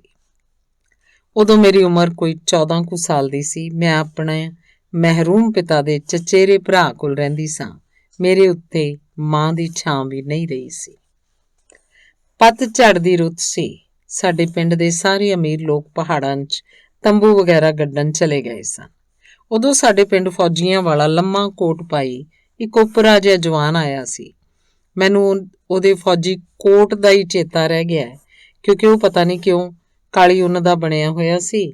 ਸਾਡੇ ਪਿੰਡ 'ਚ ਜਿਹੜਾ ਮੁੱਖ ਸੜਕ ਤੋਂ ਦੂਰ ਸੀ ਤੇ ਪਹਾੜਾਂ ਦੀ ਗੋਦ ਵਿੱਚ ਵਸਿਆ ਹੋਇਆ ਸੀ, ਸਰਕਾਰੀ ਕੋਟ ਪਹਿਨ ਕੇ ਕਿਸੇ ਆਦਮੀ ਦਾ ਆਉਣਾ ਇੱਕ ਬਹੁਤ ਵੱਡੀ ਹੈਰਾਨੀਜਨਕ ਘਟਨਾ ਸੀ। ਪਹਿਲਾਂ ਤਾਂ ਇਹ ਗੱਲ ਪ੍ਰਚਾਰੀ ਗਈ ਕਿ ਉਹ ਫੌਜ ਵਿੱਚ ਕਮਾਂਡਰ ਰਿਹਾ ਸੀ, ਇਸ ਲਈ ਪਿੰਡ ਵਿੱਚ ਵੀ ਮੁਖੀ ਬਣੇਗਾ। ਮਗਰੋਂ ਪਤਾ ਲੱਗਾ ਕਿ ਉਹ ਕੋਈ ਕਮਾਂਡਰ ਨਹੀਂ ਸੀ, ਸਗੋਂ ਉਸੇ ਤਾਸ਼ਤਨ ਬੇਗ ਦਾ ਮੁੰਡਾ ਸੀ, ਜਿਹੜਾ ਕਈ ਸਾਲ ਪਹਿਲਾਂ ਕਾਲ ਪੈਣ ਦੇ ਦਿਨਾਂ 'ਚ ਹੀ ਰੇਲਵੇ ਦੇ ਮਹਿਕਮੇ 'ਚ ਨੌਕਰੀ ਕਰਨ ਪਿੰਡੋਂ ਚਲਾ ਗਿਆ ਸੀ ਤੇ ਜਿਹਦੇ ਫਿਰ ਕੋਈ ਉਗ ਸੁਗ ਨਹੀਂ ਨਿਕਲੀ ਸੀ। ਪਰ ਉਹਦੇ ਪੁੱਤਰ ਦੁਇਸ਼ੇਨ ਨੂੰ ਪਿੰਡ 'ਚ ਸ਼ਾਇਦ ਸਕੂਲ ਖੋਲ੍ਹਣ ਤੇ ਬੱਚਿਆਂ ਨੂੰ ਪੜ੍ਹਾਉਣ ਲਈ ਭੇਜਿਆ ਗਿਆ ਸੀ। ਉਨੀ ਦਿਨੀ ਸਕੂਲ ਤੇ ਪੜ੍ਹਾਈ ਵਰਗੇ ਸ਼ਬਦ ਬਿਲਕੁਲ ਨਵੇਂ ਸਨ ਤੇ ਲੋਕਾਂ ਦੀ ਸਮਝ ਤੋਂ ਪਰੇ ਸਨ। ਕੋਈ ਇਹਨਾਂ ਅਫਵਾਹਾਂ ਉੱਤੇ ਯਕੀਨ ਕਰ ਲੈਂਦਾ, ਕੋਈ ਇਹਨਾਂ ਨੂੰ ਜਨਾਨੀਆਂ ਦੀਆਂ ਵਿਹਲੀਆਂ ਗੱਲਾਂ ਦੱਸਦਾ, ਤੇ ਇਹ ਵੀ ਸੰਭਵ ਸੀ ਕਿ ਲੋਕ ਸਕੂਲ ਬਾਰੇ ਭੁੱਲ ਭੁਲਾਈ ਜਾਂਦੇ ਜੇ ਇੱਕ ਦਿਨ ਅਚਾਨਕ ਲੋਕਾਂ ਦੀ ਉਹ ਮੀਟਿੰਗ ਨਾ ਬੁਲਾਈ ਗਈ ਹੁੰਦੀ। ਮੇਰਾ ਚਾਚਾ ਦੇਰ ਤੱਕ ਬੁੜਬੁੜ ਕਰਦਾ ਰਿਹਾ, ਇਹ ਇਕੱਠ ਭਲਾ ਕੀ ਹੋਇਆ? ਨਕੰਮੇ ਕੰਮਾਂ ਨਾਲ ਲੋਕਾਂ ਦਾ ਵਕਤ ਬਰਬਾਦ ਕਰਦੇ ਰਹਿੰਦੇ ਨੇ।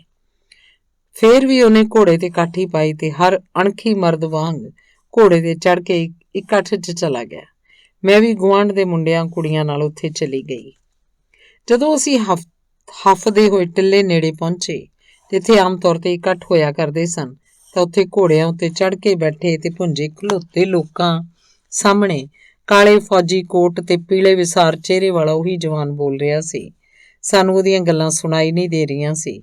ਅਸੀਂ ਹੋਰ ਨੇੜੇ ਜਾਣ ਹੀ ਵਾਲੇ ਸਾਂ ਕਿ ਉਸ ਵੇਲੇ ਲੀਰੋ ਲੀਰ ਫਰ ਕੋਟ ਪਹਿਨੀ ਇੱਕ ਬੁੱਢਾ ਜਿਵੇਂ ਅਚਾਨਕ ਸੁੱਤਾ ਉੱਠਿਆ ਹੋਵੇ ਉਹਨੂੰ ਟੋਕ ਕੇ ਆਖਣ ਲੱਗਾ, ਗੱਲ ਸੁਣ ਪੁੱਤਰਾ।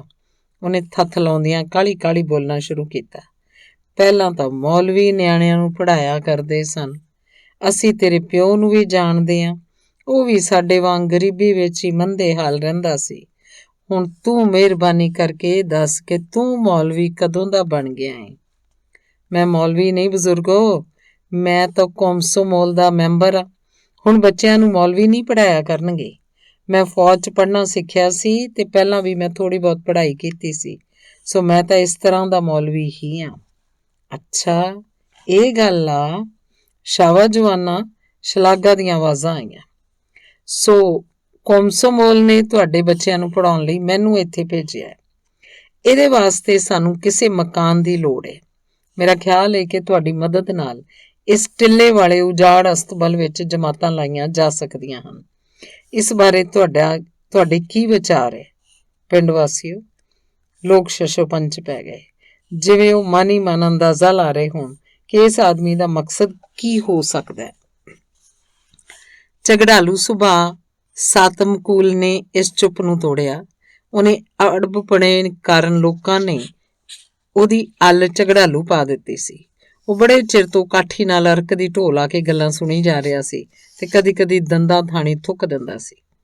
ਖੜੀ ਮੁੰਡਿਆ, ਸਾਤਮਕੂਲ ਨੇ ਅੱਖਾਂ ਸੰਗੋੜਦੇ ਹੋਏ ਨੇ ਆਖਿਆ, ਜਿਵੇਂ ਨਿਸ਼ਾਨਾ ਬੰਨ ਰਿਹਾ ਹੋਵੇ। ਤੂੰ ਪਹਿਲਾਂ ਇਹ ਦੱਸ ਵੀ ਇਸ ਸਕੂਲ ਨੂੰ ਸਿਰ 'ਚ ਮਾਰਨਾ? ਸਿਰ ਕਿਉਂ ਮਾਰਨਾ? ਦੁਇਸ਼ੇਨ ਬੌਂਦਲ ਗਿਆ। ਠੀਕ ਹੀ ਤਾਂ ਹੈ, ਭੀੜ 'ਚੋਂ ਕਿਸੇ ਨੇ ਆਖਿਆ। ਲੋਕਾਂ 'ਚ ਹਿਲਜੁਲ ਹੋਈ ਤੇ ਇੱਕਦਮ ਰੌਲਾ ਪੈਣ ਲੱਗ ਪਿਆ। ਅਸੀਂ ਕਿਸਾਨ ਲੋਕ ਹਾਂ, ਹੁੱਦਤਾਂ ਤੋਂ ਮਿਹਨਤ ਮੁਸ਼ੱਕਤ ਕਰਕੇ ਜ਼ਿੰਦਗੀ ਬਸਰ ਕਰਦੇ ਹਾਂ। ਸਾਡੀ ਕੇਟ ਮੇਨ ਹੀ ਸਾਨੂੰ ਰੋਟੀ ਦਿੰਦੀ ਹੈ ਤੇ ਸਾਡੀ ਔਲਾਦ ਵੀ ਇਸੇ ਤਰ੍ਹਾਂ ਗੁਜ਼ਾਰਾ ਕਰੇਗੀ। ਪੜ੍ਹਾਈ ਦਾ ਉਹਨਾਂ ਨੇ ਅਚਾਰ ਪਾਉਣਾ। ਪੜ੍ਹਾਈ ਅਫਸਰ ਲੋਕਾਂ ਨੂੰ ਚਾਹੀਦੀ ਹੈ। ਅਸੀਂ ਸਿੱਧੇ ਸਾਦੇ ਪੇਂਡੂ ਲੋਕ ਹਾਂ। ਤੂੰ ਸਾਨੂੰ ਪੁੱਠੀਆਂ ਗੱਲਾਂ ਨਾ ਸਿਖਾ। ਰੌਲਾ ਰੱਪਾ ਕੁਝ ਘਟ ਗਿਆ। ਤੁਸੀਂ ਵਾਕਿਆ ਹੀ ਆਪਣੇ ਬੱਚਿਆਂ ਨੂੰ ਪੜ੍ਹਾਉਣ ਦੇ ਖਿਲਾਫ ਹੋ? ਹੱਕਾ ਬੱਕਾ ਦੁਇਸ਼ੇਨ ਲੋਕਾਂ ਦੇ ਮੂੰਹਾਂ ਵੱਲ ਵੇਖੀ ਜਾ ਰਿਹਾ ਸੀ। ਉਹਨੂੰ ਇਹਦੀ ਸਮਝ ਨਹੀਂ ਆ ਰਹੀ ਸੀ। ਓਏ, ਜੇ ਅਸੀਂ ਬਰਖਲਾਫ ਹਾਂ ਤਾਂ ਤੂੰ ਸਾਡੇ ਨਾਲ ਜ਼ਬਰਦਸਤੀ ਕਰੇਂਗਾ? ਉਹ ਵੇਲੇ ਲੱਦ ਗਏ ਨੇ। ਹੁਣ ਅਸੀਂ ਆਜ਼ਾਦ ਲੋਕ ਹਾਂ, ਜਿੱਦਾਂ ਚਾਹੀਏ ਉੱਦਾਂ ਹੀ ਰਹਾਂਗੇ। ਦੁਇਸ਼ੇਨ ਦੇ ਚਿਹਰੇ ਦਾ ਰੰਗ ਫੱਕ ਹੋ ਗਿਆ। ਕੰਬਦੀਆਂ ਉਂਗਲਾਂ ਨਾਲ ਆਪਣੇ ਫੌਜੀ ਕੋਟ ਦੀਆਂ ਹੁੱਕਾਂ ਤੋੜ ਸੁੱਟਦਿਆਂ ਉਹਦਾ ਹੱਥ ਜੇਬ ਵਿੱਚ ਗਿਆ। ਚੌੜੀ ਤਹਿ ਵਾਲਾ ਇੱਕ ਕਾਗਜ਼ ਕੱਢਿਆ, ਉਹਨੂੰ ਖੋਲ੍ਹਿਆ ਤੇ ਉੱਚਾ ਕਰਕੇ ਹਿਲਾਉਂਦਿਆਂ ਆਖਿਆ, ਮਤਲਬ ਇਹ ਹੋਇਆ ਕਿ ਤੁਸੀਂ ਇਸ ਕਾਨੂੰਨ ਦੇ ਖਿਲਾਫ ਹੋ ਜਿਸ ਵਿੱਚ ਲਿਖਿਆ ਹੋਇਆ ਹੈ ਕਿ ਬੱਚਿਆਂ ਦੀ ਪੜ੍ਹਾਈ ਲਾਜ਼ਮੀ ਹੈ। ਉਸ ਉੱਤੇ ਸੋਵੀਅਤ ਸਰਕਾਰ ਦੀ ਮੋਹਰ ਲੱਗੀ ਹੋਈ ਹੈ। ਤੁਹਾਨੂੰ ਜ਼ਮੀਨ ਕਿਸ ਨੇ ਦਿੱਤੀ ਹੈ? ਪਾਣੀ ਕਿਸ ਨੇ ਦਿੱਤਾ ਹੈ? ਆਜ਼ਾਦੀ ਕਿਹਨੇ ਦਿੱਤੀ ਹੈ? ਕੌਣ ਸੋਵੀਅਤ ਕਾਨੂੰਨ ਦੇ ਖਿਲਾਫ ਹੈ? ਕੌਣ? ਜਵਾਬ ਦਿਓ। ਉਹਨੇ ਜਵਾਬ ਦਿਓ ਇੰਨਾ ਜ਼ੋਰਦਾਰ, ਰੋਬਦਾਰ ਤੇ ਗੁੱਸੇ ਭਰੀ ਆਵਾਜ਼ 'ਚ ਕਿਹਾ ਕਿ ਇਸ ਸ਼ਬਦ ਨੇ ਗੋਲੀ ਦੀ ਆਵਾਜ਼ ਵਾਂਗ ਪਤਝੜ ਦੀ ਖਾਮੋਸ਼ੀ ਨੂੰ ਭੰਗ ਕਰ ਦਿੱਤਾ ਤੇ ਗੋਲੀ ਦੀ ਆਵਾਜ਼ ਵਾਂਗ ਹੀ ਪਹਾੜਾਂ ਵਿੱਚੋਂ ਇਹਦੀ ਹਲਕੀ ਜਿਹੀ ਗੂੰਜ ਆਈ। ਕਿਸੇ ਦੇ ਵੀ ਮੂੰਹੋਂ ਕੋਈ ਲਫ਼ਜ਼ ਨਾ ਨਿਕਲਿਆ। ਲੋਕ ਨੀਵੀਂ ਪਾ ਕੇ ਚੁੱਪ ਕੀਤੇ ਰਹੇ। ਅਸੀਂ ਗਰੀਬ ਕਿਸਾਨ ਹਾਂ। ਹੁਣ ਦੁਇਸ਼ੇਨ ਦੀ ਆਵਾਜ਼ ਨੀਵੀਂ ਸੀ। ਸਾਨੂੰ ਹਮੇਸ਼ਾ ਲਤਾੜਿਆ ਜਾਂਦਾ ਰਿਹਾ। ਸਾਨੂੰ ਹਨੇਰੇ 'ਚ ਰੱਖਿਆ ਜਾਂਦਾ ਰਿਹਾ। ਹੁਣ ਸੋਵੀਅਤ ਸਰਕਾਰ ਚਾਹੁੰਦੀ ਹੈ ਕਿ ਅਸੀਂ ਚਾਨਣ ਚਾਹੀਏ, ਪੜ੍ਹੀਏ, ਲਿਖੀਏ ਤੇ ਇਹਦੇ ਵਾਸਤੇ ਬੱਚਿਆਂ ਨੂੰ ਪੜ੍ਹਾਇਆ ਜਾਣਾ ਚਾਹੀਦਾ ਹੈ। ਦੁਇਸ਼ੇਨ ਜਵਾਬ ਮਿਲਣ ਦੀ ਉਡੀਕ 'ਚ ਚੁੱਪ ਹੋ ਗਿਆ ਤੇ ਫਿਰ ਲੀਰੋ ਲੀਰ ਫਰ ਕੋਟ ਵਾਲੇ ਆਦਮੀ ਨੇ, ਜਿਹਨੇ ਪੁੱਛਿਆ ਸੀ ਕਿ ਉਹ ਕਦੋਂ ਦਾ ਮੁੱਲਾ ਬਣ ਗਿਆ ਸੀ, ਸੁਲ੍ਹਾ ਦੇ ਅੰਦਾਜ਼ 'ਚ ਬੁੜਬੁੜ ਕੀਤਾ, ਚੰਗਾ ਫਿਰ ਜੇ ਚਾਹੁੰਦਾ ਤਾਂ ਪੜ੍ਹਾ ਲੈ, ਸਾਨੂੰ ਕੀ ਫਰਕ ਪੈਂਦਾ? ਅਸੀਂ ਕਾਨੂੰਨ ਦੇ ਬਰਖਲਾਫ ਨਹੀਂ, ਪਰ ਮੇਰੀ ਅਰਜ਼ ਏ, ਮੇਰੀ ਮਦਦ ਕਰੋ। ਸਾਨੂੰ ਟਿੱਲੇ ਉਤਲੇ ਇਸ ਅਸਤਬਲ ਦੀ ਮੁਰੰਮਤ ਕਰਨੀ ਪੈਣੀ ਹੈ। ਦਰਿਆ ਉੱਤੇ ਪੁਲ ਬਣਾਉਣਾ ਪੈਣਾ। ਸਕੂਲ ਲਈ ਬਾਲਣ ਦੀ ਵੀ ਲੋੜ ਹੈ। ਖਲੋਈ ਗੱਭਰੂਆ, ਤੂੰ ਕੁਝ ਬਹੁਤਾ ਹੀ ਕਾਹਲਾ ਹੈ। ਅੜਬ ਸਾਤਮਕੂਲ ਨੇ ਦੁਇਸ਼ੇਨ ਨੂੰ ਟੋਕਿਆ। ਉਹਨੇ ਦੰਦਾਂ ਥਾਣੀ ਥੁੱਕਿਆ ਤੇ ਫਿਰ ਅੱਖਾਂ ਇਸ ਤਰ੍ਹਾਂ ਸੰਗੋੜ ਲਈਆਂ ਜਿਵੇਂ ਨਿਸ਼ਾਨਾ ਬਣ ਰਿਹਾ ਹੋਵੇ। ਤੂੰ ਸਾਰੇ ਪਿੰਡ 'ਚ ਰੌਲਾ ਪਾਈ ਜਾਂਦਾ ਹੈ, ਸਕੂਲ ਖੋਲਾਂਗਾ, ਸਕੂਲ ਖੋਲਾਂਗਾ। ਤੂੰ ਰਤਾ ਆਪਣੇ ਵੱਲ ਤਾਂ ਵੇਖ।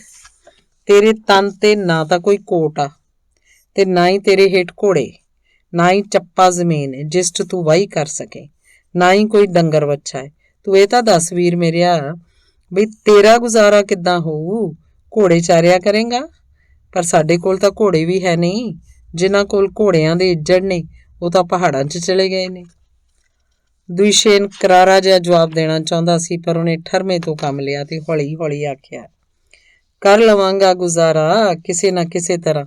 ਮੈਨੂੰ ਤਨਖਾਹ ਮਿਲਿਆ ਕਰੇਗੀ। ਜੇ ਇਹ ਗੱਲ ਆ ਤਾਂ ਤੂੰ ਪਹਿਲਾਂ ਹੀ ਦੱਸ ਦਿੰਦਾ। ਸਾਤਮਕੂਲ ਜੇਤੂ ਦੇ ਅੰਦਾਜ਼ 'ਚ ਕਾਠੀ ਉੱਤੇ ਸਿੱਧਾ ਹੋ ਕੇ ਬੈਠ ਗਿਆ। ਹੁਣ ਸਾਰੀ ਗੱਲ ਸਾਫ਼ ਹੋ ਗਈ ਆ। ਤੂੰ ਦੋਸਤਾ ਆਪਣਾ ਕੰਮ ਆਪੇ ਹੀ ਕਰ ਤੇ ਆਪਣੀ ਤਨਖਾਹ ਨਾਲ ਨਿਆਣਿਆਂ ਨੂੰ ਪੜ੍ਹਾ। ਸਰਕਾਰੀ ਖਜ਼ਾਨੇ 'ਚ ਬਥੇਰਾ ਪੈਸਾ ਪਿਆ, ਸਾਨੂੰ ਤੂੰ ਸਾਡੇ ਹਾਲ ਤੇ ਰਹਿਣ ਦੇ। ਅੱਲਾ ਦਾ ਸ਼ੁਕਰ ਆ, ਸਾਡੇ ਕੋਲ ਆਪਣੇ ਹੀ ਬਥੇਰੇ ਕੰਮ ਪਏ ਨੇ। ਇੰਨਾ ਕਹਿ ਕੇ ਸਾਤਿਮਕੂਲ ਨੇ ਆਪਣਾ ਘੋੜਾ ਮੋੜਿਆ ਤੇ ਘਰ ਵੱਲ ਚਲਾ ਗਿਆ। ਉਹਦੇ ਮਗਰ ਦੂਸਰੇ ਵੀ ਚੱਲ ਪਏ। ਦੁਈਸ਼ੇਨ ਹੱਥ ਵਿੱਚ ਕਾਗਜ਼ ਫੜੀ ਖੜਾ ਉੱਥੇ ਹੀ ਰਹਿ ਗਿਆ। ਉਸ ਵਿਚਾਰੇ ਨੂੰ ਕੁਝ ਵੀ ਸੁੱਝ ਨਹੀਂ ਰਿਹਾ ਸੀ, ਹੁਣ ਕਿੱਥੇ ਜਾਵੇ। ਮੈਨੂੰ ਦੁਈਸ਼ੇਨ ਉੱਤੇ ਤਰਸ ਆ ਗਿਆ। ਮੈਂ ਉਸ ਵੱਲ ਉਦੋਂ ਤੱਕ ਇੱਕ ਟੱਕ ਵੇਖਦੀ ਰਹੀ ਜਦੋਂ ਤੱਕ ਕਿ ਮੇਰੇ ਚਾਚੇ ਨੇ ਲਾਗੇ ਦੀ ਲੰਘਦਿਆਂ ਮੈਨੂੰ ਆਵਾਜ਼ ਮਾਰੀ, ਨਹੀਂ ਕੁੜੀਏ, ਤੂੰ ਇੱਥੇ ਮੂੰਹ ਚੱਕੀ ਕਾਹਨੂੰ ਖਲੋਤੀ ਏ? ਚੱਲ ਘਰ ਨੂੰ, ਤੁਰਦੀ ਹੋ। ਮੈਂ ਆਪਣੀਆਂ ਸਹੇਲੀਆਂ ਦੇ ਪਿੱਛੇ ਦੌੜ ਗਈ। ਜ਼ਰਾ ਵੇਖੋ ਤਾਂ ਸਹੀ, ਇਹਨਾਂ ਨੂੰ ਇਕੱਠਾਂ ਦਾ ਚਸਕਾ ਪੈ ਗਿਆ। ਅਗਲੇ ਦਿਨ ਜਦੋਂ ਅਸੀਂ ਕੁੜੀਆਂ ਪਾਣੀ ਲੈਣ ਗਈਆਂ ਤਾਂ ਦਰਿਆ ਉੱਤੇ ਸਾਨੂੰ ਦੁਈਸ਼ੇਨ ਮਿਲ ਗਿਆ। ਉਹਦੇ ਹੱਥਾਂ 'ਚ ਬੇਲਚਾ, ਕਹੀ, ਕੁਹਾੜਾ ਤੇ ਇੱਕ ਪੁਰਾਣੀ ਜਿਹੀ ਬਾਲਟੀ ਸੀ। ਉਸ ਦਿਨ ਤੋਂ ਹਰ ਰੋਜ਼ ਸਵੇਰੇ ਦੁਈਸ਼ੇਨ ਕੱਲਾ ਕਾਲਾ ਫੌਜੀ ਕੋਟ ਪਾਈ ਡੰਡੀ ਰਾਹੀਂ ਟਿੱਲੇ ਵਾਲੇ ਉਜੜੇ ਹੋਏ ਅਸਤਬਲ ਵੱਲ ਤੁਰਿਆ ਜਾਂਦਾ ਵੇਖਿਆ ਜਾ ਸਕਦਾ ਸੀ। ਉਹ ਰਾਤ ਪੈਣ ਉੱਤੇ ਹੀ ਹੇਠਾਂ ਪਿੰਡ ਵੱਲ ਪਰਤਦਾ ਸੀ। ਉਹਨੇ ਅਕਸਰ ਘਾਹ ਜਾਂ ਪਰਾਲੀ ਦੀ ਵੱਡੀ ਸਾਰੀ ਪੰਡ ਚੁੱਕੀ ਹੁੰਦੀ। ਉਹਨੂੰ ਦੂਰੋਂ ਹੀ ਦੇਖ ਕੇ ਘੋੜਿਆਂ ਉੱਪਰ ਸਵਾਰ ਲੋਕ ਰਕਾਬਾਂ ਦੇ ਭਾਰ ਜ਼ਰਾ ਉੱਚੇ ਹੋ ਜਾਂਦੇ ਤੇ ਅੱਖਾਂ ਦੀ ਓਟ ਜੀ ਬਣਾ ਕੇ ਦੇਖਦੇ ਤੇ ਹੈਰਾਨ ਹੋਏ ਇੱਕ ਦੂਜੇ ਨਾਲ ਗੱਲਾਂ ਕਰਦੇ। ਗੱਲ ਸੁਣੋ, ਇਹ ਕਿਤੇ ਅਧਿਆਪਕ ਦੁਈਸ਼ੇਨ ਤਾਂ ਨਹੀਂ ਪੰਡ ਚੁੱਕੀ ਆਉਂਦਾ? ਉਹੀ ਹੈ। ਵਿਚਾਰਾ, ਪੜ੍ਹਾਉਣਾ ਵੀ ਕੋਈ ਸੌਖਾ ਕੰਮ ਨਹੀਂ। ਤੇ ਤੂੰ ਕੀ ਸਮਝਦਾ, ਜ਼ਿਮੀਂਦਾਰ ਦੇ ਸੇਪੀ ਨਾਲੋਂ ਘੱਟ ਭਾਰ ਨਹੀਂ ਚੁੱਕਦਾ? ਗੱਲਾਂ ਤਾਂ ਬੜੀਆਂ ਸਿਆਣਿਆਂ ਵਰਗੀਆਂ ਕਰਦਾ। ਉਹਦੇ ਕੋਲ ਮੋਹਰ ਵਾਲਾ ਕਾਗਜ਼ ਜੂ ਹੋਇਆ, ਉਹਦਾ ਹੀ ਸਾਰਾ ਪ੍ਰਤਾਪ ਹੈ। ਇੱਕ ਦਿਨ ਅਸੀਂ ਸੁੱਕੇ ਗੋਹਿਆਂ ਦੀਆਂ ਬੋਰੀਆਂ ਚੁੱਕੀ ਜਿਹੜੇ ਅਸੀਂ ਪਿੰਡ ਉੱਪਰਲੇ ਪਹਾੜੀ ਹੇਠਲੇ ਮੈਦਾਨ 'ਚ ਇਕੱਠੀਆਂ ਕਰਦੀਆਂ ਹੁੰਦੀਆਂ ਸੀ। ਪਿੰਡ ਵੱਲ ਆਉਂਦਿਆਂ ਸਕੂਲ ਵੱਲ ਮੁੜ ਗਈਆਂ। ਅਸੀਂ ਇਹ ਵੇਖਣ ਲਈ ਬੜੀਆਂ ਉਤਾਵਲੀਆਂ ਸਾਂ ਕਿ ਅਧਿਆਪਕ ਉੱਥੇ ਕੀ ਕਰ ਰਿਹਾ ਸੀ। ਇਹ ਕੱਚਾ ਪੁਰਾਣਾ ਢਾਰਾ ਕਦੀ ਇੱਕ ਅਸਤਬਲ ਹੁੰਦਾ ਸੀ। ਸਰਦੀਆਂ ਦੇ ਸਖਤ ਮੌਸਮ ਵਿੱਚ ਸੂਣ ਵਾਲੀਆਂ ਘੋੜੀਆਂ ਨੂੰ ਉੱਥੇ ਰੱਖਿਆ ਜਾਂਦਾ ਸੀ। ਜਦੋਂ ਸੋਵੀਅਤ ਸਰਕਾਰ ਬਣੀ ਤਾਂ ਮਾਲਕ ਆਪਣਾ ਮਾਲ ਡੰਗਰ ਹਿੱਕ ਕੇ ਕਿਧਰੇ ਚਲਾ ਗਿਆ ਤੇ ਅਸਤਬਲ ਰਹਿ ਗਿਆ। ਉੱਥੇ ਕੋਈ ਵੀ ਆਉਂਦਾ ਜਾਂਦਾ ਨਹੀਂ ਸੀ ਤੇ ਇਹਦੇ ਦੁਆਲੇ ਝਾੜ ਬਰੂਟ ਉੱਗ ਆਏ ਸਨ। ਹੁਣ ਇਹਨਾਂ ਨੂੰ ਵੱਢ ਕੇ ਇੱਕ ਥਾਂ ਢੇਰ ਲਾ ਦਿੱਤਾ ਗਿਆ ਸੀ। ਵਿਹੜਾ ਸਾਫ਼ ਕਰ ਦਿੱਤਾ ਗਿਆ ਸੀ। ਬਾਰਿਸ਼ਾਂ ਕਾਰਨ ਢੱਠੀਆਂ ਤੇ ਤਰੇੜਾਂ ਵਾਲੀਆਂ ਕੰਧਾਂ ਉੱਤੇ ਮਿੱਟੀ ਦਾ ਲੇਪ ਕਰ ਦਿੱਤਾ ਗਿਆ ਸੀ। ਇੱਕ ਹੀ ਕਬਜ਼ੇ ਉੱਤੇ ਅਟਕੇ ਖਸਤਾ ਹਾਲ ਦਰਵਾਜ਼ੇ ਨੂੰ ਠੀਕ ਠਾਕ ਕਰਕੇ ਉਹਨੂੰ ਆਪਣੀ ਥਾਂ ਤੇ ਪੱਕੀ ਤਰ੍ਹਾਂ ਜੋੜ ਦਿੱਤਾ ਗਿਆ ਸੀ। ਅਸੀਂ ਥੋੜਾ ਜਿਹਾ ਸਾਹ ਲੈਣ ਲਈ ਆਪਣੀਆਂ ਬੋਰੀਆਂ ਭੁੰਜੇ ਰੱਖ ਦਿੱਤੀਆਂ। ਇੰਨੇ ਨੂੰ ਮਿੱਟੀ ਨਾਲ ਲਿਬੜਿਆ ਦੁਈਸ਼ੇਨ ਬਾਹਰ ਨਿਕਲਿਆ। ਸਾਨੂੰ ਵੇਖ ਕੇ ਉਹ ਹੈਰਾਨ ਹੋ ਗਿਆ ਤੇ ਫਿਰ ਮੱਥੇ ਤੇ ਪਸੀਨਾ ਪੂੰਝਦਿਆਂ ਖੁਸ਼ੀ ਨਾਲ ਮੁਸਕਰਾ ਪਿਆ। ਕਿੱਥੋਂ ਆਈਆਂ ਉਹ ਕੁੜੀਓ? ਅਸੀਂ ਆਪਣੀਆਂ ਬੋਰੀਆਂ ਦੇ ਲਾਗੇ ਭੁੰਜੇ ਹੀ ਬੈਠੀਆਂ ਹੋਈਆਂ ਸਾਂ ਤੇ ਝਿਜਕਦੀਆਂ ਹੋਈਆਂ ਇੱਕ ਦੂਜੀ ਵੱਲ ਵੇਖਣ ਲੱਗ ਪਈਆਂ। ਦੁਈਸ਼ੇਨ ਸਮਝ ਗਿਆ ਕਿ ਅਸੀਂ ਸੰਗ ਦੀਆਂ ਮਾਰੀਆਂ ਚੁੱਪ ਕੀਤੀਆਂ ਹੋਈਆਂ ਸਾਂ। ਬੋਰੀਆਂ ਤੇ ਤੁਹਾਡੇ ਨਾਲੋਂ ਵੀ ਵੱਡੀਆਂ ਨੇ। ਚੰਗਾ ਹੀ ਹੋਇਆ ਤੁਸੀਂ ਇੱਧਰ ਆ ਗਈਆਂ। ਤੁਸੀਂ ਤਾਂ ਇੱਥੇ ਪੜ੍ਹਨਾ ਹੋਇਆ। ਆਪਣਾ ਸਕੂਲ ਤਿਆਰ ਹੋ ਗਿਆ ਸਮਝੋ। ਮੈਂ ਅਜੇ ਹੁਣੇ ਗੁੱਠ ਵਿੱਚ ਚੁੱਲ੍ਹਾ ਜਿਹਾ ਬਣਾ ਕੇ ਹਟਿਆ, ਉੱਤੇ ਚਿਮਨੀ ਵੀ ਲਾ ਦਿੱਤੀ ਏ। ਵੇਖੋ ਕਿਹੋ ਜਿਹੀ ਏ। ਹੁਣ ਸਿਆਲ ਲਈ ਲੱਕੜਾਂ ਇਕੱਠੀਆਂ ਕਰਨੀਆਂ ਬਾਕੀ ਰਹਿੰਦੀਆਂ ਨੇ, ਪਰ ਫਿਕਰ ਵਾਲੀ ਕੋਈ ਗੱਲ ਨਹੀਂ। ਆਲੇ ਦੁਆਲੇ ਬਥੇਰਾ ਘਾਹ ਬਰੂਟ ਪਿਆ ਹੋਇਆ। ਬੈਠਣ ਲਈ ਘਾਹ ਤੇ ਪਰਾਲੀ ਵਿਛਾ ਲਵਾਂਗੇ ਤੇ ਪੜ੍ਹਾਈ ਦਾ ਕੰਮ ਸ਼ੁਰੂ ਹੋ ਜਾਏਗਾ। ਇਹ ਦੱਸੋ ਕਿ ਪੜ੍ਹਨਾ ਚਾਹੁੰਦੀਆਂ ਹੋ? ਸਕੂਲ ਆਇਆ ਕਰੋਗੀਆਂ? ਮੈਂ ਆਪਣੀਆਂ ਸਹੇਲੀਆਂ 'ਚ ਸਭ ਤੋਂ ਵੱਡੀ ਸਾਂ, ਇਸ ਲਈ ਮੈਂ ਹੀ ਜਵਾਬ ਦੇਣ ਦਾ ਫੈਸਲਾ ਕੀਤਾ। ਜੇ ਚਾਚੀ ਆਉਣ ਦੇਗੀ ਤਾਂ ਆਇਆ ਕਰਾਂਗੀ। ਮੈਂ ਆਖਿਆ। ਆਉਣ ਕਿਉਂ ਨਾ ਦੇਗੀ? ਜ਼ਰੂਰ ਆਉਣ ਦੇਗੀ। ਤੇਰਾ ਨਾਂ ਕੀ ਏ? ਅਲਤਨਾਈ, ਮੈਂ ਜਵਾਬ ਦਿੱਤਾ ਤੇ ਫਰੋਕ ਵਿੱਚੋਂ ਝਾਕ ਰਹੇ ਆਪਣੇ ਗੋਡੇ ਨੂੰ ਹੱਥ ਨਾਲ ਢੱਕ ਲਿਆ। ਅਲਤਨਾਈ ਬੜਾ ਸੋਹਣਾ ਨਾਮ ਹੈ। ਇਹ ਕਹਿੰਦਿਆਂ ਹੋਇਆ ਉਹਦੇ ਚਿਹਰੇ ਉੱਤੇ ਇੰਨੀ ਸੋਹਣੀ ਮੁਸਕਾਨ ਫੈਲ ਗਈ ਕਿ ਮੇਰਾ ਰੋਮ ਰੋਮ ਖੁਸ਼ੀ ਨਾਲ ਭਰ ਗਿਆ। ਤੂੰ ਕਿਸ ਦੀ ਧੀ ਏ? ਇਹ ਯਤੀਮ ਆ, ਆਪਣੇ ਚਾਚੇ ਕੋਲ ਰਹਿੰਦੀ ਆ, ਮੇਰੀਆਂ ਸਹੇਲੀਆਂ ਨੇ ਦੱਸ ਦਿੱਤਾ। ਗੱਲ ਇੰਝ ਹੈ ਅਲਤਨਾਈ, ਦੁਈਸ਼ੇਨ ਮੇਰੇ ਵੱਲ ਵੇਖ ਕੇ ਮੁਸਕਰਾਇਆ। ਤੂੰ ਦੂਸਰੇ ਮੁੰਡੇ ਕੁੜੀਆਂ ਨੂੰ ਵੀ ਸਕੂਲ 'ਚ ਲਿਆਵੀਂ। ਅੱਛਾ, ਤੇ ਤੁਸੀਂ ਵੀ ਕੁੜੀਓ ਆ ਜਾਣਾ। ਚੰਗਾ ਚਾਚਾ। ਮੈਨੂੰ ਚਾਚਾ ਨਹੀਂ ਅਧਿਆਪਕ ਆਖੋ। ਤੇ ਤੁਸੀਂ ਸਕੂਲ ਵੇਖਣਾ ਚਾਹੁੰਦੀਆਂ? ਆ ਜਾਓ, ਘਬਰਾਓ ਨਾ। ਨਹੀਂ, ਅਸੀਂ ਚੱਲਦੀਆਂ, ਘਰ ਪਹੁੰਚਣਾ ਚਾਹੀਦਾ। ਅਸੀਂ ਸੰਗ ਗਈਆਂ। ਚੰਗਾ, ਫਿਰ ਦੌੜ ਜਾਓ ਘਰ। ਜਦੋਂ ਪੜ੍ਹਨ ਆਉਗੀਆਂ ਉਦੋਂ ਵੇਖ ਲੈਣਾ। ਤੇ ਮੈਂ ਵੀ ਹਨੇਰਾ ਹੋਣ ਤੋਂ ਪਹਿਲਾਂ ਛਿੱਟੀਆਂ ਲਈ ਇੱਕ ਹੋਰ ਗੇੜਾ ਮਾਰ ਲੈਣਾ। ਦੁਸ਼ੇਨ ਨੇ ਰੱਸਾ ਤੇ ਦਾਤਰੀ ਫੜੀ ਤੇ ਖੇਤਾਂ ਵੱਲ ਚਲਾ ਗਿਆ। ਅਸੀਂ ਵੀ ਉੱਠੀਆਂ, ਬੋਰੀਆਂ ਮੋਢਿਆਂ ਤੇ ਚੁੱਕ ਲਈਆਂ ਤੇ ਪਿੰਡ ਵੱਲ ਨੂੰ ਚੱਲ ਪਈਆਂ ਤੇ ਅਚਾਨਕ ਮੇਰੇ ਮਨ 'ਚ ਕੋਈ ਕਿਆਸੋਂ ਬਾਹਰਾ ਵਿਚਾਰ ਆਇਆ। ਗੱਲ ਸੁਣਿਓ, ਮੈਂ ਸਹੇਲੀਆਂ ਨੂੰ ਉੱਚੀ ਆਵਾਜ਼ ਮਾਰੀ। ਕਿਉਂ ਨਾ ਇਹ ਗੋਹੇ ਸਕੂਲ ਛੱਡ ਜਾਈਏ, ਸਿਆਲ ਲਈ ਬਹੁਤ ਬਾਲਣ ਹੋ ਜਾਏਗਾ ਤੇ ਘਰੇ ਖਾਲੀ ਹੱਥ ਜਾਵਾਂਗੀਆਂ। ਵੱਡੀ ਚਲਾਕ ਬਣੀ ਫਿਰਦੀ ਹੈ, ਅਸੀਂ ਮੁੜ ਕੇ ਹੋਰ ਇਕੱਠੀਆਂ ਕਰ ਲਵਾਂਗੀਆਂ। ਨਹੀਂ, ਦੇਰ ਹੋ ਜਾਊਗੀ, ਘਰੋਂ ਝਿੜਕਾਂ ਪੈਣਗੀਆਂ। ਤੇ ਮੈਨੂੰ ਉਡੀਕੇ ਬਿਨਾਂ ਹੀ ਕੁੜੀਆਂ ਕਾਹਲੀ ਕਾਹਲੀ ਘਰਾਂ ਵੱਲ ਨੂੰ ਚੱਲ ਪਈਆਂ। ਅੱਜ ਤੱਕ ਮੈਨੂੰ ਇਸ ਗੱਲ ਦੀ ਸਮਝ ਨਹੀਂ ਆਉਂਦੀ ਕਿ ਕਿਸ ਚੀਜ਼ ਨੇ ਮੈਨੂੰ ਅਜਿਹਾ ਕਰਨ ਲਈ ਮਜਬੂਰ ਕੀਤਾ ਸੀ। ਸ਼ਾਇਦ ਇਸ ਚੀਜ਼ ਨੇ ਕਿ ਮੈਂ ਸਹੇਲੀਆਂ ਨਾਲ ਨਾਰਾਜ਼ ਹੋ ਗਈ ਸਾਂ, ਜਿਹੜੀਆਂ ਮੇਰੀ ਆਖੇ ਨਹੀਂ ਸਨ ਲੱਗੀਆਂ ਤੇ ਮੈਂ ਆਪਣੀ ਗੱਲ ਉੱਤੇ ਅੜੀ ਰਹਿਣ ਦਾ ਫੈਸਲਾ ਕਰ ਲਿਆ ਸੀ, ਜਾਂ ਫਿਰ ਇਸ ਕਰਕੇ ਕਿ ਬਚਪਨ ਤੋਂ ਹੀ ਮੇਰੀਆਂ ਆਸਾਂ ਉਮੰਗਾਂ ਉਹ ਜੱਡ ਲੋਕਾਂ ਦੀਆਂ ਝਿੜਕਾਂ ਤੇ ਕੁੱਟਮਾਰ ਅੱਗੇ ਦੱਬੀਆਂ ਰਹੀਆਂ ਸਨ। ਪਰ ਹੁਣ ਅਚਾਨਕ ਹੀ ਇੱਛਾ ਜਾਗ ਪਈ ਕਿ ਕਿਸੇ ਤਰ੍ਹਾਂ ਪਹਿਲੀ ਵਾਰ ਮਿਲਣ ਵਾਲੇ ਉਸ ਅਜਨਬੀ ਇਨਸਾਨ ਦੀ ਮੁਸਕਾਨ ਦੇ ਬਦਲੇ, ਜਿਸ ਨਾਲ ਮੇਰੇ ਰੋਮ ਰੋਮ 'ਚ ਖੁਸ਼ੀ ਦੀ ਲਹਿਰ ਦੌੜ ਗਈ ਸੀ, ਮੇਰੇ ਵੱਲ ਉਹਦੇ ਮਾਮੂਲੀ ਜਿਹੇ ਵਿਸ਼ਵਾਸ ਲਈ, ਉਹਦੇ ਮੂੰਹੋਂ ਨਿਕਲੀਆਂ ਕੁਝ ਪਿਆਰੀਆਂ ਗੱਲਾਂ ਲਈ ਸ਼ੁਕਰੀਆ ਅਦਾ ਕਰਾਂ। ਪਰ ਇੱਕ ਗੱਲ ਮੈਂ ਚੰਗੀ ਤਰ੍ਹਾਂ ਜਾਣਦੀ ਹਾਂ, ਮੈਨੂੰ ਇਹਦਾ ਪੱਕਾ ਯਕੀਨ ਹੈ ਕਿ ਮੇਰੀ ਅਸਲੋਂ ਹੋਣੀ ਖੁਸ਼ੀਆਂ ਤੇ ਕਸ਼ਟਾਂ ਭਰੀ ਮੇਰੀ ਜ਼ਿੰਦਗੀ ਉਸ ਦਿਨ ਤੋਂ ਗੋਹਿਆਂ ਦੀ ਉਸ ਬੋਰੀ ਤੋਂ ਸ਼ੁਰੂ ਹੋਈ ਸੀ। ਅਜਿਹਾ ਮੈਂ ਇਸ ਲਈ ਕਹਿੰਦੀ ਹਾਂ ਕਿ ਉਸ ਦਿਨ ਹੀ ਜੀਵਨ 'ਚ ਪਹਿਲੀ ਵਾਰ ਬਿਨਾਂ ਕੁਝ ਸੋਚੇ ਸਮਝੇ ਤੇ ਸਜ਼ਾ ਮਿਲਣ ਦੇ ਕਿਸੇ ਡਰ ਤੋਂ ਬਿਨਾਂ ਜਿਸ ਕੰਮ ਨੂੰ ਜ਼ਰੂਰੀ ਸਮਝਿਆ ਉਹਨੂੰ ਕਰਨ ਦਾ ਮਨ ਬਣਾਇਆ ਤੇ ਕੀਤਾ ਵੀ। ਜਦੋਂ ਮੇਰੀਆਂ ਸਹੇਲੀਆਂ ਮੈਨੂੰ ਇਕੱਲੀ ਨੂੰ ਛੱਡ ਗਈਆਂ ਤਾਂ ਮੈਂ ਦੌੜ ਕੇ ਦੁਸ਼ੇਨ ਦੇ ਸਕੂਲ ਵੱਲ ਗਈ, ਗੋਹਿਆਂ ਦੀ ਬੋਰੀ ਦਰਵਾਜ਼ੇ ਲਾਗੇ ਖਾਲੀ ਕੀਤੀ ਤੇ ਉਸੇ ਵੇਲੇ ਹੋਰ ਗੋਹੇ ਇਕੱਠੇ ਕਰਨ ਲਈ ਉੱਚੀਆਂ ਨੀਵੀਆਂ ਥਾਵਾਂ ਥਾਣੀ ਪਹਾੜ ਦੀ ਗੋਦ ਵੱਲ ਛੂਟ ਵੱਟ ਲਈ। ਮੈਂ ਕੁਝ ਸੋਚੇ ਸਮਝੇ ਬਿਨਾਂ ਹੀ ਪਤਾ ਨਹੀਂ ਕਿੱਧਰ ਦੌੜੀ ਜਾ ਰਹੀ ਸਾਂ। ਇੰਜ ਲੱਗਦਾ ਸੀ ਜਿਵੇਂ ਮੇਰੇ ਅੰਦਰ ਉਤਸ਼ਾਹ ਦਾ ਸਮੁੰਦਰ ਛਲਕ ਪਿਆ ਸੀ। ਮੇਰਾ ਦਿਲ ਖੁਸ਼ੀ ਨਾਲ ਉਛਾਲੇ ਮਾਰ ਰਿਹਾ ਸੀ, ਜਿਵੇਂ ਮੈਂ ਕੋਈ ਵੱਡਾ ਕਾਰਨਾਮਾ ਕੀਤਾ ਹੋਵੇ ਤੇ ਸੂਰਜ ਨੂੰ ਜਿਵੇਂ ਪਤਾ ਹੀ ਨਹੀਂ ਸੀ ਕਿ ਮੈਂ ਇੰਨੀ ਖੁਸ਼ ਕਿਉਂ ਹਾਂ। ਹਾਂ, ਮੈਨੂੰ ਵਿਸ਼ਵਾਸ ਹੈ ਉਹਨੂੰ ਪਤਾ ਸੀ ਕਿ ਮੇਰੀ ਚਾਲ 'ਚ ਇੰਨਾ ਹਲਕਾਪਨ ਤੇ ਦਿਲ 'ਚ ਇੰਨੀ ਖੁਸ਼ੀ ਕਿਉਂ ਸੀ, ਕਿਉਂਕਿ ਮੈਂ ਇੱਕ ਛੋਟਾ ਜਿਹਾ ਨੇਕ ਕੰਮ ਕੀਤਾ ਸੀ। ਸੂਰਜ ਪਹਾੜਾਂ ਵੱਲ ਨੀਵਾਂ ਹੋ ਚੁੱਕਾ ਸੀ, ਪਰ ਮੈਨੂੰ ਲੱਗ ਰਿਹਾ ਸੀ ਕਿ ਉਹਨੇ ਆਪਣੀ ਤੋਰ ਮੱਠੀ ਕਰ ਲਈ ਸੀ। ਉਹ ਛਿਪ ਨਹੀਂ ਰਿਹਾ ਸੀ, ਉਹ ਮੈਨੂੰ ਵੇਖਣਾ ਚਾਹੁੰਦਾ ਸੀ। ਉਹਨੇ ਮੇਰੇ ਰਾਹ ਨੂੰ ਸ਼ਿੰਗਾਰਿਆ ਹੋਇਆ ਸੀ। ਪੱਤਝੜ ਦੀ ਖੁਰਦਰੀ ਧਰਤੀ ਮੇਰੇ ਪੈਰਾਂ ਹੇਠ ਲਾਲ, ਸੂਏ, ਗੁਲਾਬੀ ਤੇ ਅਸਮਾਨੀ ਰੰਗਾਂ 'ਚ ਵਹਿੰਦੀ ਜਾ ਰਹੀ ਸੀ। ਸੂਰਜ ਦੀ ਝਿਲਮਿਲਾਉਂਦੀ ਰੌਸ਼ਨੀ 'ਚ ਜੰਗਲੀ ਬੂਟਿਆਂ ਦੀਆਂ ਸੁੱਕੀਆਂ ਟਾਹਣੀਆਂ ਉੱਡ ਉੱਡ ਆ ਰਹੀਆਂ ਸਨ।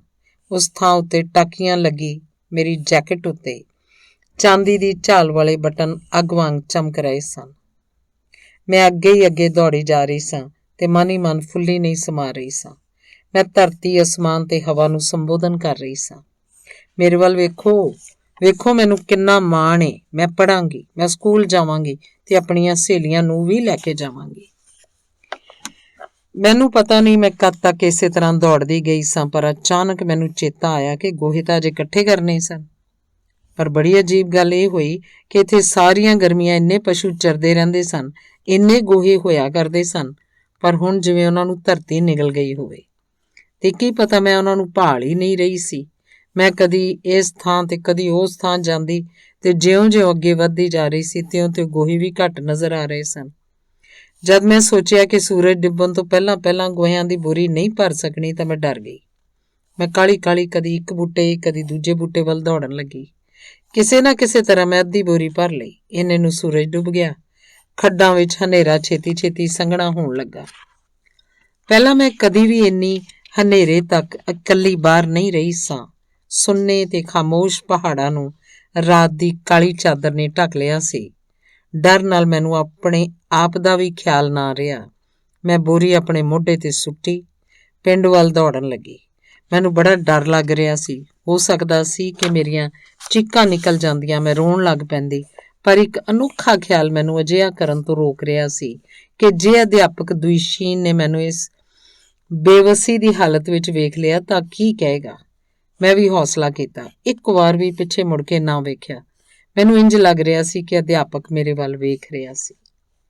ਮੈਂ ਪਸੀਨੇ ਨੇ ਤੇ ਘੱਟੇ ਨਾਲ ਲੱਥ-ਪੱਥ ਹਫਦੀ ਹੋਈ ਘਰ ਪਹੁੰਚੀ। ਜਦ ਮੈਂ ਬਰੂਹਾਂ ਲੰਘ ਕੇ ਘਰ ਦੇ ਅੰਦਰ ਗਈ ਤਾਂ ਮੇਰਾ ਸਾਹ 'ਚ ਸਾਹ ਨਹੀਂ ਰਲ ਰਿਹਾ ਸੀ। ਚੁੱਲ੍ਹੇ ਲਾਗੇ ਬੈਠੀ ਮੇਰੀ ਚਾਚੀ ਕਹਿਰਵਾਨ ਹੋ ਉੱਠੀ ਤੇ ਮੈਨੂੰ ਝਈ ਲੈ ਕੇ ਪਈ। ਉਹ ਬੜੀ ਗੁੱਸੇਖੋਰ ਉੱਜੜ ਔਰਤ ਸੀ। ਤੂੰ ਕਿੱਥੇ ਗਰਕ ਹੋ ਗਈ ਸੈਂ? ਉਹ ਮੇਰੇ ਵੱਲ ਵਧੀ। ਮੇਰੇ ਮੂੰਹ ਅਜੇ ਕੋਈ ਗੱਲ ਨਿਕਲੀ ਵੀ ਨਹੀਂ ਸੀ ਕਿ ਉਹਨੇ ਬਿਉਰੀ ਮੇਰੇ ਕੋਲੋਂ ਖੋਹ ਕੇ ਇੱਕ ਪਾਸੇ ਵਗਾ ਮਾਰੀ। ਸਾਰੇ ਦਿਨ 'ਚ ਬਸ ਇੰਨੇ ਹੀ ਗੋਹੇ ਇਕੱਠੇ ਕੀਤੇ ਨੇ। ਜ਼ਾਹਿਰ ਸੀ ਕਿ ਮੇਰੀਆਂ ਸਹੇਲੀਆਂ ਲੁੱਤੀ ਲਾ ਗਈਆਂ ਸਨ। ਕਲਮੂਈ ਕਿਸੇ ਥਾਂ ਦੀ, ਤੇਰਾ ਕੀ ਕੰਮ ਸੀ ਸਕੂਲ ਜਾਣ ਦਾ? ਨੀ ਔਂਤਰੀਏ, ਤੂੰ ਉੱਥੇ ਸਕੂਲ ਹੀ ਕਿਉਂ ਨਾ ਮਰ ਗਈ? ਚਾਚੀ ਨੇ ਮੇਰਾ ਕੰਨ ਫੜ ਲਿਆ ਤੇ ਜ਼ੋਰ-ਜ਼ੋਰ ਦੀ ਮੇਰੇ ਥੱਪੜ ਮਾਰਨ ਲੱਗ ਪਈ। ਨਹਿਸ਼, ਯਤੀਮ, ਬਘਿਆੜ ਦਾ ਬੱਚਾ ਕਦੇ ਵੀ ਪਾਲਤੂ ਕੁੱਤਾ ਨਹੀਂ ਬਣ ਸਕਦਾ। ਲੋਕਾਂ ਦੇ ਨਿਆਣੇ ਘਰੇ ਆਉਂਦੇ ਨੇ ਤੇ ਇਹ ਘਰੋਂ ਬਾਹਰ ਜਾਂਦੀ ਆ। ਮੈਂ ਤੈਨੂੰ ਸਕੂਲ ਦਾ ਮਜ਼ਾ ਚਖਾਊਂ। ਤੂੰ ਸਕੂਲ ਲਾਗੇ ਜਾ ਕੇ ਵੇਖੀ ਸਹੀ। ਮੈਂ ਤੇਰੀਆਂ ਲੱਤਾਂ ਨਾ ਭੰਨ ਦਿੱਤੀਆਂ ਤਾਂ ਆਖੀ। ਮੁੜ ਕਦੇ ਵੀ ਸਕੂਲ ਦਾ ਨਾਂ ਨਹੀਂ ਲਏਂਗੀ। ਮੈਂ ਚੁੱਪ ਰਹੀ। ਬਸ ਇੰਨੀ ਕੁ ਕੋਸ਼ਿਸ਼ ਕਰਦੀ ਰਹੀ ਕਿ ਮੇਰੀਆਂ ਕਿਤੇ ਚੀਕਾਂ ਨਾ ਨਿਕਲ ਜਾਣ। ਮਗਰੋਂ ਜਦੋਂ ਮੈਂ ਚੁੱਲ੍ਹੇ ਲਾਗੇ ਬੈਠੀ ਅੱਗ ਬਾਲਣ ਦਾ ਧਿਆਨ ਰੱਖ ਰਹੀ ਹੁੰਦੀ, ਆਪਣੀ ਭੂਰੀ ਬਿੱਲੀ ਨੂੰ ਪਲੋਸਦੀ ਚੁੱਪ-ਚੁਪੀਤੀ ਰੋਂਦੀ ਰਹਿੰਦੀ। ਸਿਰਫ ਬਿੱਲੀ ਜਾਣਦੀ ਸੀ ਕਿ ਕਦੋਂ ਮੈਂ ਰੋਂਦੀ ਸਾਂ, ਉਦੋਂ ਭੁੜਕ ਕੇ ਮੇਰੇ ਗੋਡਿਆਂ ਉੱਤੇ ਆ ਬੈਠਦੀ। ਮੈਂ ਰੋ ਇਸ ਲਈ ਨਹੀਂ ਰਹੀ ਸੀ ਕਿ ਚਾਚੀ ਨੇ ਮੈਨੂੰ ਕੁੱਟਿਆ ਸੀ, ਸਗੋਂ ਇਹਦੀ ਤਾਂ ਮੈਨੂੰ ਆਦਤ ਪੈ ਚੁੱਕੀ ਸੀ। ਮੈਂ ਰੋ ਇਸ ਲਈ ਰਹੀ ਸੀ ਕਿ ਚਾਚੀ ਨੇ ਮੈਨੂੰ ਸਕੂਲ ਨਹੀਂ ਜਾਣ ਦੇਣਾ ਸੀ। ਇਸ ਘਟਨਾ ਤੋਂ 2 ਦਿਨ ਬਾਅਦ ਪਿੰਡ 'ਚ ਸਵੇਰੇ ਸਵਖਤੇ ਹੀ ਕੁੱਤੇ ਜ਼ੋਰ-ਜ਼ੋਰ ਦੀ ਭੌਂਕਣ ਲੱਗੇ ਤੇ ਲੋਕੀ ਉੱਚੀ-ਉੱਚੀ ਗੱਲਾਂ ਕਰਨ ਲੱਗੇ। ਵਿੱਚੋਂ ਗੱਲ ਇਹ ਨਿਕਲੀ ਕਿ ਦੁਇਸ਼ੇਨ ਘਰ-ਘਰ ਜਾ ਕੇ ਸਕੂਲ ਲੈ ਕੇ ਜਾਣ ਲਈ ਬੱਚਿਆਂ ਨੂੰ ਇਕੱਠੇ ਕਰ ਰਿਹਾ ਸੀ। ਉਨੀ ਦਿਨੀ ਪਿੰਡ ਵਿੱਚ ਗਲੀਆਂ ਨਹੀਂ ਬਣੀਆਂ ਸੀ ਤੇ ਸਾਡੇ ਕੱਚੇ ਮਟਿਆਲੇ ਘਰ ਬਿਨਾਂ ਕਿਸੇ ਤਰਤੀਬ ਦੇ ਉੱਚੇ ਨੀਵੇਂ ਬਣੇ ਹੋਏ ਸਨ, ਜਿਸ ਦਾ ਜਿੱਥੇ ਜੀ ਕੀਤਾ ਉੱਥੇ ਘਰ ਬਣਾ ਲਿਆ। ਦੁਇਸ਼ੇਨ ਘਰ-ਘਰ ਜਾ ਰਿਹਾ ਸੀ ਤੇ ਨਾਲ ਹੀ ਰੌਲਾ ਪਾਉਂਦੇ ਹੋਏ ਬੱਚੇ ਵੀ। ਸਾਡਾ ਘਰ ਸਭ ਤੋਂ ਬਾਹਰਵਾਰ ਸੀ। ਉਸ ਵੇਲੇ ਮੈਂ ਤੇ ਮੇਰੀ ਚਾਚੀ ਲੱਕੜ ਦੀ ਉਖਲੀ 'ਚ ਬਾਜਰਾ ਕੁੱਟ ਰਹੀਆਂ ਸਾਂ ਤੇ ਚਾਚਾ ਕੋਠੜੀ ਲਾਗੇ ਜ਼ਮੀਨ 'ਚ ਗੱਡੇ ਇੱਕ ਭੜੋਲੇ 'ਚੋਂ ਕਣਕ ਕੱਢ ਰਿਹਾ ਸੀ। ਉਹ ਕਣਕ ਲੈ ਕੇ ਮੰਡੀ ਜਾਣ ਵਾਲਾ ਸੀ। ਅਸੀਂ ਦੋਵੇਂ ਵਾਰੋ-ਵਾਰੀ ਲੋਹਾਰਾਂ ਵਾਂਗ ਉਖਲੀ 'ਚ ਭਾਰੇ-ਭਾਰੇ ਮੋਹਲੇ ਮਾਰ ਰਹੀਆਂ ਸਾਂ। ਨਾਲ ਹੀ ਮੈਂ ਚੋਰ ਅੱਖ ਨਾਲ ਵੇਖ ਲੈਂਦੀ ਸਾਂ ਕਿ ਅਧਿਆਪਕ ਕਿੰਨਾ ਕੁ ਦੂਰ ਸੀ। ਮੈਨੂੰ ਖਦਸ਼ਾ ਸੀ ਕਿ ਉਹ ਸਾਡੇ ਘਰ ਨਹੀਂ ਆਏਗਾ। ਇਹ ਜਾਣਦਿਆਂ ਵੀ ਕਿ ਚਾਚੀ ਮੈਨੂੰ ਸਕੂਲ ਨਹੀਂ ਜਾਣ ਦੇਵੇਗੀ, ਫਿਰ ਵੀ ਮੇਰਾ ਦਿਲ ਚਾਹੁੰਦਾ ਸੀ ਕਿ ਦੁਇਸ਼ੇਨ ਸਾਡੇ ਘਰ ਆ ਜਾਏ ਤਾਂ ਜੋ ਇੰਨਾ ਵੇਖ ਹੀ ਲੈਂਦਾ ਕਿ ਮੈਂ ਕਿਵੇਂ ਰਹਿੰਦੀ ਹਾਂ। ਮੈਂ ਮਨ ਹੀ ਮਨ ਅਧਿਆਪਕ ਦੇ ਹਾੜੇ ਕੱਢ ਰਹੀ ਸਾਂ ਕਿ ਉਹ ਸਾਡੇ ਘਰ ਤੱਕ ਆਏ ਬਿਨਾਂ ਹੀ ਨਾ ਮੁੜ ਜਾਵੇ। ਸਲਾਮ ਅਲੈਕਮ ਭੈਣ ਜੀ, ਅੱਲਾਹ ਤਾਲਾ ਤੁਹਾਡਾ ਮਦਦਗਾਰ ਹੋਵੇ। ਤੇ ਜੇ ਅੱਲਾਹ ਤਾਲਾ ਮਦਦਗਾਰ ਨਹੀਂ ਹੁੰਦਾ ਤੇ ਅਸੀਂ ਸਾਰੇ ਮਿਲ ਕੇ ਤੁਹਾਡੀ ਮਦਦ ਕਰ ਸਕਦੇ ਹਾਂ। ਜ਼ਰਾ ਵੇਖੋ ਅਸੀਂ ਕਿੰਨੇ ਜਣੇ ਹਾਂ। ਦੁਇਸ਼ੇਨ ਨੇ ਮਜ਼ਾਕ 'ਚ ਚਾਚੀ ਨਾਲ ਦੁਆ ਸਲਾਮ ਕੀਤੀ। ਉਸ ਨਾਲ ਉਹਦੇ ਭਵਿੱਖੀ ਸ਼ਾਗਿਰਦ ਸਨ। ਜਵਾਬ ਵਿੱਚ ਚਾਚੀ ਨੇ ਕੁਝ ਬੁੜਬੁੜ ਕੀਤਾ ਤੇ ਚਾਚੇ ਨੇ ਭੜੋਲੇ 'ਚੋਂ ਸਿਰ ਵੀ ਨਾ ਕੱਢਿਆ। ਇਸ ਨਾਲ ਦੁਇਸ਼ੇਨ ਘਬਰਾਇਆ ਨਹੀਂ। ਉਹ ਬੜੇ ਕੰਮ-ਕਾਜ਼ੀ ਲਹਿਜੇ ਨਾਲ ਵਿਹੜੇ 'ਚ ਪਈ ਲੱਕੜ ਦੇ ਇੱਕ ਮੁੱਢ ਉੱਤੇ ਬੈਠ ਗਿਆ। ਕਾਗਜ਼ ਤੇ ਪੈਨਸਿਲ ਕੱਢ ਕੇ ਬੋਲਿਆ, ਅੱਜ ਅਸੀਂ ਸਕੂਲ 'ਚ ਪੜ੍ਹਾਈ ਸ਼ੁਰੂ ਕਰ ਰਹੇ ਹਾਂ। ਤੁਹਾਡੀ ਲੜਕੀ ਕਿੰਨੇ ਸਾਲਾਂ ਦੀ ਹੈ? ਕੋਈ ਜਵਾਬ ਦਿੱਤੇ ਬਿਨਾਂ ਚਾਚੀ ਨੇ ਬੜੇ ਗੁੱਸੇ 'ਚ ਆ ਕੇ ਮੋਹਲਾ ਉਖਲੀ 'ਚ ਮਾਰਿਆ। ਸਪਸ਼ਟ ਸੀ ਕਿਉਂਕਿ ਉਹ ਕੋਈ ਗੱਲ ਕਰਨੀ ਨਹੀਂ ਚਾਹੁੰਦੀ ਸੀ। ਮੈਂ ਅੰਦਰ ਹੀ ਅੰਦਰ ਸੁੰਗੜਦੀ ਜਾ ਰਹੀ ਸਾਂ ਕਿ ਹੁਣ ਕੀ ਹੋਏਗਾ। ਦੁਇਸ਼ੇਨ ਮੇਰੇ ਵੱਲ ਵੇਖ ਕੇ ਮੁਸਕਰਾ ਪਿਆ ਤੇ ਉਸ ਵਾਰ ਵਾਂਗ ਹੀ ਮੇਰਾ ਰੋਮ-ਰੋਮ ਖੁਸ਼ੀ ਨਾਲ ਭਰ ਗਿਆ। ਅਲਤਨਾਈ, ਤੂੰ ਕਿੰਨੇ ਸਾਲਾਂ ਦੀ ਹੈ? ਉਹਨੇ ਪੁੱਛਿਆ। ਮੇਰਾ ਜਵਾਬ ਦੇਣ ਦਾ ਹੌਸਲਾ ਨਾ ਪਿਆ। ਤੇਰਾ ਇਹਦੇ ਨਾਲ ਕੀ ਮਤਲਬ? ਆਇਆ ਵੱਡਾ ਇੰਸਪੈਕਟਰ, ਚਾਚੀ ਚਿੜਚਿੜੇ ਲਹਿਜੇ 'ਚ ਬੋਲੀ। ਇਹਨੂੰ ਪੜ੍ਹਨ ਦੀ ਕੋਈ ਲੋੜ ਨਹੀਂ। ਮਾਵਾਂ ਪਿਓਾਂ ਵਾਲੇ ਨਿਆਣੇ ਵੀ ਨਹੀਂ ਪੜ੍ਹਦੇ। ਇਹਦੇ ਵਾਲੀ ਤਾਂ ਗੱਲ ਹੀ ਦੂਰ ਰਹੀ। ਬਥੇਰਾ ਕਤੀੜ ਵਾਧਾ ਇਕੱਠਾ ਹੋ ਗਿਆ ਤੇਰੇ ਕੋਲ। ਲੈ ਜਾ ਇਹਨਾਂ ਨੂੰ ਸਕੂਲੇ ਤੇ ਇੱਥੇ ਤੇਰਾ ਕੋਈ ਕੰਮ ਨਹੀਂ, ਚਾਚੀ ਨੇ ਇੱਕੋ ਸਾਹੇ ਜਵਾਬ ਦਿੱਤਾ। ਦੁਇਸ਼ੇਨ ਭੜਕ ਕੇ ਉੱਠਿਆ। ਤੁਸੀਂ ਸੋਚੋ ਤਾਂ ਸਹੀ, ਕੀ ਕਹਿ ਰਹੇ ਜੇ? ਜੇ ਉਹ ਯਤੀਮ ਹੈ ਤਾਂ ਉਹਦਾ ਕੀ ਕਸੂਰ ਹੈ? ਇਹ ਕਿੱਥੇ ਕਾਨੂੰਨ ਲਿਖਿਆ ਹੋਇਆ ਹੈ ਕਿ ਯਤੀਮ ਪੜ੍ਹ ਨਹੀਂ ਸਕਦੇ? ਮੈਂ ਤੇਰੇ ਪੜ੍ਹੇ ਕਾਨੂੰਨਾਂ ਨੂੰ ਅੱਗ ਲਾਉਣੀ ਆ। ਮੇਰੇ ਆਪਣੇ ਕਾਨੂੰਨ ਨੇ, ਤੂੰ ਬਹੁਤਾ ਹੁਕਮ ਨਾ ਚਾੜ। ਸਾਡੇ ਕਾਨੂੰਨ ਸਾਰਿਆਂ ਲਈ ਇੱਕੋ ਜਿਹੇ ਨੇ। ਜੇ ਤੁਹਾਨੂੰ ਇਸ ਲੜਕੀ ਦੀ ਕੋਈ ਲੋੜ ਨਹੀਂ ਤਾਂ ਸਾਨੂੰ ਸੋਵੀਅਤ ਸਰਕਾਰ ਨੂੰ ਇਹਦੀ ਲੋੜ ਹੈ। ਜੇ ਤੁਸੀਂ ਸਾਡੀ ਮੁਖਾਲਫਤ ਕੀਤੀ ਤਾਂ ਸਬਕ ਸਿਖਾ ਦਿਆਂਗੇ। ਆਇਆ ਵੱਡਾ ਸਬਕ ਸਿਖਾਉਣ ਵਾਲਾ, ਚਾਚੀ ਢਾਕਾਂ ਉੱਤੇ ਹੱਥ ਰੱਖ ਕੇ ਗਰਜੀ। ਇਸ ਉੱਤੇ ਕਿਹਦਾ ਹੁਕਮ ਚੱਲੇਗਾ? ਮੇਰਾ। ਜਿਹੜਾ ਇਹਦਾ ਢਿੱਡ ਭਰਦੀ ਆ ਕਿ ਤੇਰਾ ਅਵਾਰਾਗਰਦੀ ਕਰਦਾ ਇੱਥੇ ਆ ਧਮਕਿਆ ਏ। ਪਤਾ ਨਹੀਂ ਇਸ ਘਟਨਾ ਦਾ ਅੰਤ ਕੀ ਹੁੰਦਾ ਜੇ ਉਦੋਂ ਹੀ ਲੱਕ ਤੱਕ ਨੰਗਾ ਮੇਰਾ ਚਾਚਾ ਭੜੋਲੇ ਚੋਂ ਆਪਣਾ ਸਿਰ ਨਾ ਕੱਢਦਾ। ਜਦੋਂ ਕਦੀ ਵੀ ਚਾਚੀ ਇਹ ਭੁੱਲ ਕੇ ਕਿ ਘਰ ਦਾ ਮਾਲਕ ਉਹਦਾ ਪਤੀ ਘਰ 'ਚ ਹੀ ਸੀ ਵੱਧ ਚੜ ਕੇ ਗੱਲਾਂ ਕਰਨ ਲੱਗ ਪੈਂਦੀ ਤਾਂ ਉਹ ਆਪੇ ਤੋਂ ਬਾਹਰਾ ਹੋ ਜਾਂਦਾ ਸੀ। ਇਹਦੇ ਬਦਲੇ ਉਹ ਚਾਚੀ ਨੂੰ ਖੂਬ ਕੁਟਾਪਾ ਚਾੜਦਾ। ਲੱਗਦਾ ਸੀ ਇਸ ਵਾਰੀ ਵੀ ਉਹ ਗੁੱਸੇ 'ਚ ਉਬਲ ਰਿਹਾ ਸੀ। ਚੁੱਪ ਕਰ, ਭੜੋਲੇ 'ਚੋਂ ਨਿਕਲਦਿਆਂ ਉਹ ਕੜਕਿਆ। ਕਦੋਂ ਤੋਂ ਤੂੰ ਇਸ ਘਰ ਦੀ ਕਰਤਾ ਧਰਤਾ ਬਣ ਬੈਠੀ ਏ? ਬਹੁਤੀ ਬਕੜਵਾ ਨਾ ਕਰ ਤੇ ਆਪਣੇ ਕੰਮ ਨਾਲ ਵਾਸਤਾ ਰੱਖ। ਤੇ ਤੂੰ ਤਾਸ਼ਤਨ ਬੇਗ ਦਿਆ ਪੁੱਤਰਾ, ਲੈ ਜਾ ਕੁੜੀ ਨੂੰ, ਜੀ ਕਰੇ ਤਾਂ ਪੜ੍ਹਾ ਲਈ, ਜੀ ਕਰੇ ਤਾਂ ਭੁੰਨ ਕੇ ਖਾ ਲਈ ਤੇ ਹੁਣ ਮੇਰੇ ਘਰ ਚੋਂ ਬਾਹਰ ਨਿਕਲਦਾ ਹੋ। ਵਾਹ ਤੇਰੇ, ਉਹ ਸਕੂਲ 'ਚ ਮੌਜਾਂ ਉਡਾਉਂਦੀ ਫਿਰੇ ਤੇ ਘਰ ਦਾ ਕੰਮ ਕੌਣ ਕਰੂ? ਮੈਂ ਹੀ ਸਭ ਕੁਝ ਕਰੂੰ, ਚਾਚੀ ਚੀਕਣ ਲੱਗੀ। ਪਰ ਚਾਚੇ ਨੇ ਚੁੱਪ ਕਰਾ ਦਿੱਤੀ। ਚੁੱਪ ਕਰ, ਮੈਂ ਆਖ ਜੋ ਦਿੱਤਾ। ਜਿਵੇਂ ਹਰ ਕਾਲੀ ਰਾਤ ਦੀ ਚਮਕਦੀ ਸਵੇਰ ਵੀ ਹੁੰਦੀ ਹੈ, ਇੰਜ ਮੈਂ ਪਹਿਲੀ ਵਾਰ ਸਕੂਲ ਗਈ। ਉਸ ਦਿਨ ਤੋਂ ਦੁਇਸ਼ੇਨ ਹਰ ਰੋਜ਼ ਸਾਨੂੰ ਘਰ ਘਰ ਵਿੱਚੋਂ ਇਕੱਠਿਆਂ ਕਰਦਾ ਤੇ ਸਕੂਲੇ ਲੈ ਜਾਂਦਾ। ਪਹਿਲੇ ਦਿਨ ਅਸੀਂ ਭੁੰਜੇ ਵਿੱਚ ਹੀ ਪਰਾਲੀ ਤੇ ਬੈਠੇ। ਸਾਨੂੰ ਇੱਕ ਇੱਕ ਕਾਪੀ, ਇੱਕ ਇੱਕ ਪੈਨਸਿਲ ਤੇ ਇੱਕ ਇੱਕ ਫੱਟੀ ਦਿੱਤੀ ਗਈ। ਫੱਟੀਆਂ ਨੂੰ ਗੋਡਿਆਂ ਉੱਤੇ ਟਿਕਾ ਲਓ, ਲਿਖਣ 'ਚ ਸੌਖ ਰਹੇਗੀ, ਦੁਇਸ਼ੇਨ ਨੇ ਸਮਝਾਇਆ। ਫਿਰ ਉਹਨੇ ਕੰਧ ਉੱਤੇ ਲਟਕਿਆ ਹੋਇਆ ਰੂਸੀ ਇਨਸਾਨ ਦਾ ਚਿੱਤਰ ਵਿਖਾਇਆ। ਇਹ ਲੈਨਿਨ ਹੈ, ਉਹਨੇ ਆਖਿਆ। ਲੈਨਿਨ ਦਾ ਇਹ ਚਿੱਤਰ ਮੈਨੂੰ ਅਜੇ ਵੀ ਯਾਦ ਹੈ। ਪਤਾ ਨਹੀਂ ਕਿਉਂ ਮੈਂ ਕਦੀ ਵੀ ਲੈਨਿਨ ਦਾ ਉਸ ਤਰ੍ਹਾਂ ਦਾ ਚਿੱਤਰ ਨਹੀਂ ਵੇਖਿਆ ਤੇ ਮੈਂ ਉਹਨੂੰ ਮਨ ਹੀ ਮਨ ਦੁਇਸ਼ੇਨ ਵਾਲਾ ਚਿੱਤਰ ਕਹਿੰਦੀ ਸਾਂ। ਉਸ ਵਿੱਚ ਲੈਨਿਨ ਨੇ ਇੱਕ ਢਿੱਲੀ ਜਿਹੀ ਫੌਜੀ ਜੈਕਟ ਪਹਿਨੀ ਹੋਈ ਸੀ, ਗੱਲਾਂ ਧਸੀਆਂ ਹੋਈਆਂ ਸਨ, ਦਾੜੀ ਵਧੀ ਹੋਈ ਸੀ, ਉਹਦੀ ਫੱਟੜ ਬਾਂਹ ਇੱਕ ਪੱਟੀ 'ਚ ਲਟਕੀ ਹੋਈ ਸੀ ਤੇ ਉਹਦੀ ਟੋਪੀ ਹੇਠੋਂ ਜਿਹੜੀ ਗਿੱਚੀ ਵੱਲ ਖਿਸਕੀ ਹੋਈ ਸੀ, ਮਿਹਰਬਾਨ ਅੱਖਾਂ ਬੜੀ ਸ਼ਾਂਤੀ ਨਾਲ ਵੇਖ ਰਹੀਆਂ ਸਨ। ਉਹਦੀ ਕੋਮਲ ਹਮਦਰਦ ਨਜ਼ਰ ਜਿਵੇਂ ਸਾਨੂੰ ਕਹਿ ਰਹੀ ਹੋਵੇ, ਕਾਸ਼ ਕਿ ਤੁਸੀਂ ਜਾਣਦੇ ਹੁੰਦੇ ਕਿੰਨਾ ਰੌਸ਼ਨ ਭਵਿੱਖ ਤੁਹਾਡੇ ਰਾਹ ਵੇਖ ਰਿਹਾ। ਮੈਨੂੰ ਇੰਝ ਲੱਗਾ ਜਿਵੇਂ ਉਸ ਸ਼ਾਂਤ ਪਾਲੀ ਉਹ ਮੇਰੇ ਭਵਿੱਖ ਬਾਰੇ ਸੋਚ ਰਿਹਾ ਸੀ। ਲੱਗਦਾ ਸੀ ਕਿ ਉਹ ਚਿੱਤਰ ਦੁਇਸ਼ੇਨ ਕੋਲ ਚਿਰੋਕਣਾ ਸੀ, ਜਿਹੜਾ ਇੱਕ ਮਾਮੂਲੀ ਇਸ਼ਤਿਹਾਰੀ ਕਾਗਜ਼ ਉੱਤੇ ਛਪਿਆ ਹੋਇਆ ਸੀ। ਮੋੜਾਂ ਵਾਲੀ ਥਾਂ ਤੋਂ ਚਿੱਤਰ ਦਾ ਰੰਗ ਲੱਥ ਗਿਆ ਹੋਇਆ ਸੀ ਤੇ ਪਾਸਿਆਂ ਤੋਂ ਪਾਟਾ ਹੋਇਆ ਸੀ। ਇਸ ਤੋਂ ਇਲਾਵਾ ਸਕੂਲ ਦੀ ਚਾਰ ਦੀਵਾਰੀ ਅੰਦਰ ਹੋਰ ਕੁਝ ਵੀ ਨਹੀਂ ਸੀ। ਬੱਚਿਓ, ਮੈਂ ਤੁਹਾਨੂੰ ਪੜ੍ਹਨਾ ਤੇ ਗਿਣਨਾ ਸਿਖਾਉਣ ਲੱਗਾ। ਮੈਂ ਤੁਹਾਨੂੰ ਸਿਖਾਵਾਂਗਾ ਕਿ ਅੱਖਰ ਤੋਂ ਹਿੰਸੇ ਕਿਵੇਂ ਲਿਖੇ ਜਾਂਦੇ ਨੇ, ਦੁਇਸ਼ੇਨ ਨੇ ਆਖਿਆ। ਮੈਂ ਤੁਹਾਨੂੰ ਹਰ ਉਹ ਗੱਲ ਸਿਖਾਵਾਂਗਾ ਜਿਹਦਾ ਮੈਨੂੰ ਆਪ ਗਿਆਨ ਹੈ। ਤੇ ਸੱਚਮੁੱਚ ਹੀ ਉਹਨੇ ਸਾਨੂੰ ਸਭ ਕੁਝ ਸਿਖਾਇਆ ਜਿਹਦਾ ਉਹਨੂੰ ਇਲਮ ਸੀ। ਪੜ੍ਹਾਉਣ ਵੇਲੇ ਉਹ ਲਾਸਾਨੀ ਸਿਦਕ ਦਿਲੀ ਤੋਂ ਕੰਮ ਲੈਂਦਾ ਸੀ। ਉਹ ਹਰ ਬੱਚੇ ਉੱਤੇ ਝੁੱਕ ਕੇ ਦੱਸਦਾ ਕਿ ਪੈਨਸਿਲ ਕਿਵੇਂ ਫੜਨੀ ਹੈ ਤੇ ਮਗਰੋਂ ਬੜੀ ਲਗਨ ਨਾਲ ਉਹਨਾਂ ਲਫ਼ਜ਼ਾਂ ਦਾ ਮਤਲਬ ਸਮਝਾਉਂਦਾ ਜਿਹੜੇ ਸਾਡੀ ਸਮਝ ਤੋਂ ਬਾਹਰੇ ਹੁੰਦੇ ਸਨ। ਮੈਂ ਅੱਜ ਵੀ ਸੋਚਦੀ ਤੇ ਹੈਰਾਨ ਹੁੰਦੀ ਹਾਂ ਕਿ ਉਸ ਗੱਭਰੂ ਨੇ, ਜਿਹੜਾ ਆਪ ਹੀ ਬਹੁਤ ਘੱਟ ਪੜ੍ਹਿਆ ਹੋਇਆ ਸੀ, ਜਿਹੜਾ ਬੜੀ ਮੁਸ਼ਕਿਲ ਨਾਲ ਜੋੜ ਜੋੜ ਕੇ ਅੱਖਰ ਪੜ੍ਹਦਾ ਸੀ, ਜਿਹਦੇ ਕੋਲ ਇੱਕ ਵੀ ਪਾਠ ਪੁਸਤਕ ਨਹੀਂ ਸੀ, ਇੱਥੋਂ ਤੱਕ ਕਿ ਅੱਖਰ ਮਾਲਾ ਦੀ ਪੁਸਤਕ ਵੀ ਨਹੀਂ ਸੀ, ਕਿਵੇਂ ਐਡਾ ਵੱਡਾ ਕੰਮ ਹੱਥ 'ਚ ਲੈਣ ਦੀ ਹਿੰਮਤ ਕੀਤੀ ਸੀ, ਜੋ ਸੱਚਮੁੱਚ ਹੀ ਮਹਾਨ ਕਾਰਜ ਸੀ। ਅਜਿਹੇ ਬੱਚਿਆਂ ਨੂੰ ਪੜ੍ਹਾਉਣਾ ਕੋਈ ਸੌਖਾ ਕੰਮ ਨਹੀਂ ਸੀ, ਜਿਨ੍ਹਾਂ ਦੀਆਂ ਪਿਛਲੀਆਂ 7 ਪੁਸ਼ਤਾਂ ਨੇ ਸਕੂਲ ਦਾ ਨਾਂ ਵੀ ਸੁਣਿਆ ਤੱਕ ਨਾ ਹੋਵੇ।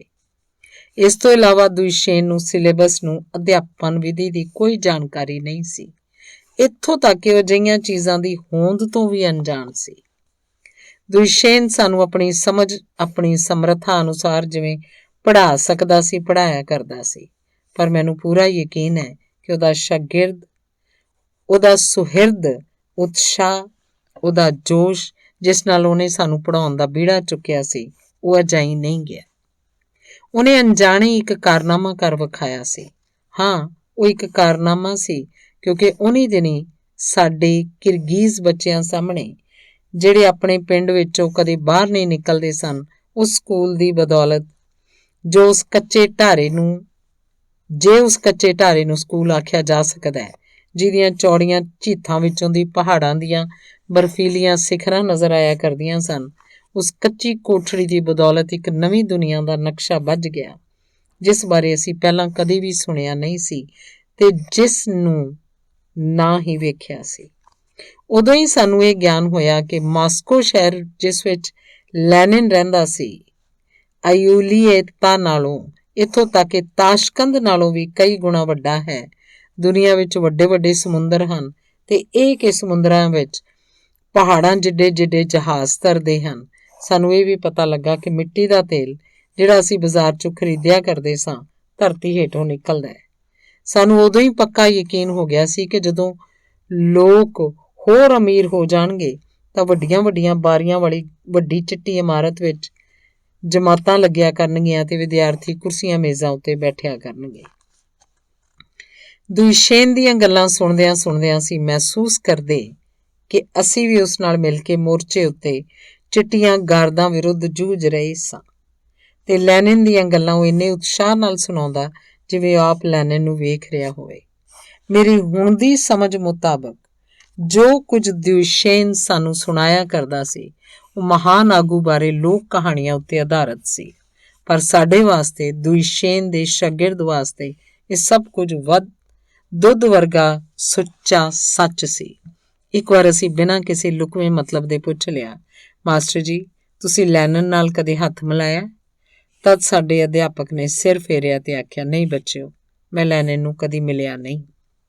ਹਰ ਮਹੀਨੇ ਦੇ ਅਖੀਰ 'ਚ ਦੁਇਸ਼ੇਨ ਆਪਣੇ ਕਿਸੇ ਕੰਮ ਲਈ ਵੋਲੋਸਤ ਜਾਇਆ ਕਰਦਾ ਸੀ। ਉੱਥੇ ਪੈਦਲ ਹੀ ਜਾਂਦਾ ਸੀ ਤੇ 2-3 ਦਿਨਾਂ ਮਗਰੋਂ ਮੁੜ ਆਉਂਦਾ ਸੀ। ਅਧਿਆਪਕ ਦੀ ਗੈਰ ਹਾਜ਼ਰੀ 'ਚ ਅਸੀਂ ਬੜੇ ਉੱਧਰ ਜਾਂਦੇ ਸਾਂ। ਜੇ ਮੇਰਾ ਕੋਈ ਸਕਾ ਭਰਾ ਹੁੰਦਾ ਤਾਂ ਸ਼ਾਇਦ ਉਹਦੀ ਵੀ ਮੈਂ ਇੰਨੀ ਬੇਸਬਰੀ ਨਾਲ ਉਡੀਕ ਨਾ ਕਰਦੀ ਜਿੰਨੀ ਦੁਇਸ਼ੇਨ ਦੇ ਵਾਪਸ ਆਉਣ ਦੀ ਕਰਦੀ ਸੀ। ਮੈਂ ਲੁਕ ਛਿਪ ਕੇ ਤਾਂ ਜੋ ਚਾਚੀ ਵੇਖ ਨਾ ਲਵੇ ਘਰ ਦੇ ਪਿਛਵਾੜੇ ਦੌੜਦੀ ਹੋਈ ਨਿਕਲ ਜਾਂਦੀ ਤੇ ਦੇਰ ਤੱਕ ਰਾਹ ਉੱਤੇ ਨਜ਼ਰਾਂ ਟਿਕਾਈ ਰੱਖਦੀ। ਮੋਢੇ ਉੱਤੇ ਥੈਲਾ ਲਟਕਾਈ ਉਸਤਾਦ ਕਦੋਂ ਆਏਗਾ, ਕਦੋਂ ਕਲੇਜੇ ਠੰਡ ਪਾਉਣ ਵਾਲੀ ਮੁਸਕਾਨ ਵੇਖ ਸਕਾਂਗੀ, ਕਦੋਂ ਉਸਦੀ ਦੀਆਂ ਜਾਣਕਾਰੀ ਭਰਪੂਰ ਗੱਲਾਂ ਸੁਣ ਸਕਾਂਗੀ। ਦੁਇਸ਼ੇਨ ਦੇ ਸ਼ਾਗਿਰਦਾਂ ਵਿੱਚੋਂ ਮੈਂ ਹੀ ਸਾਰਿਆਂ ਨਾਲੋਂ ਵੱਡੀ ਸਾਂ। ਸ਼ਾਇਦ ਇਸੇ ਕਰਕੇ ਪੜ੍ਹਾਈ ਵਿੱਚ ਮੈਂ ਸਾਰਿਆਂ ਨਾਲੋਂ ਅੱਗੇ ਸਾਂ। ਪਰ ਨਹੀਂ, ਮੈਨੂੰ ਲੱਗਦਾ ਹੈ ਕਿ ਸਿਰਫ ਇਹ ਹੀ ਵਜ੍ਹਾ ਨਹੀਂ ਸੀ।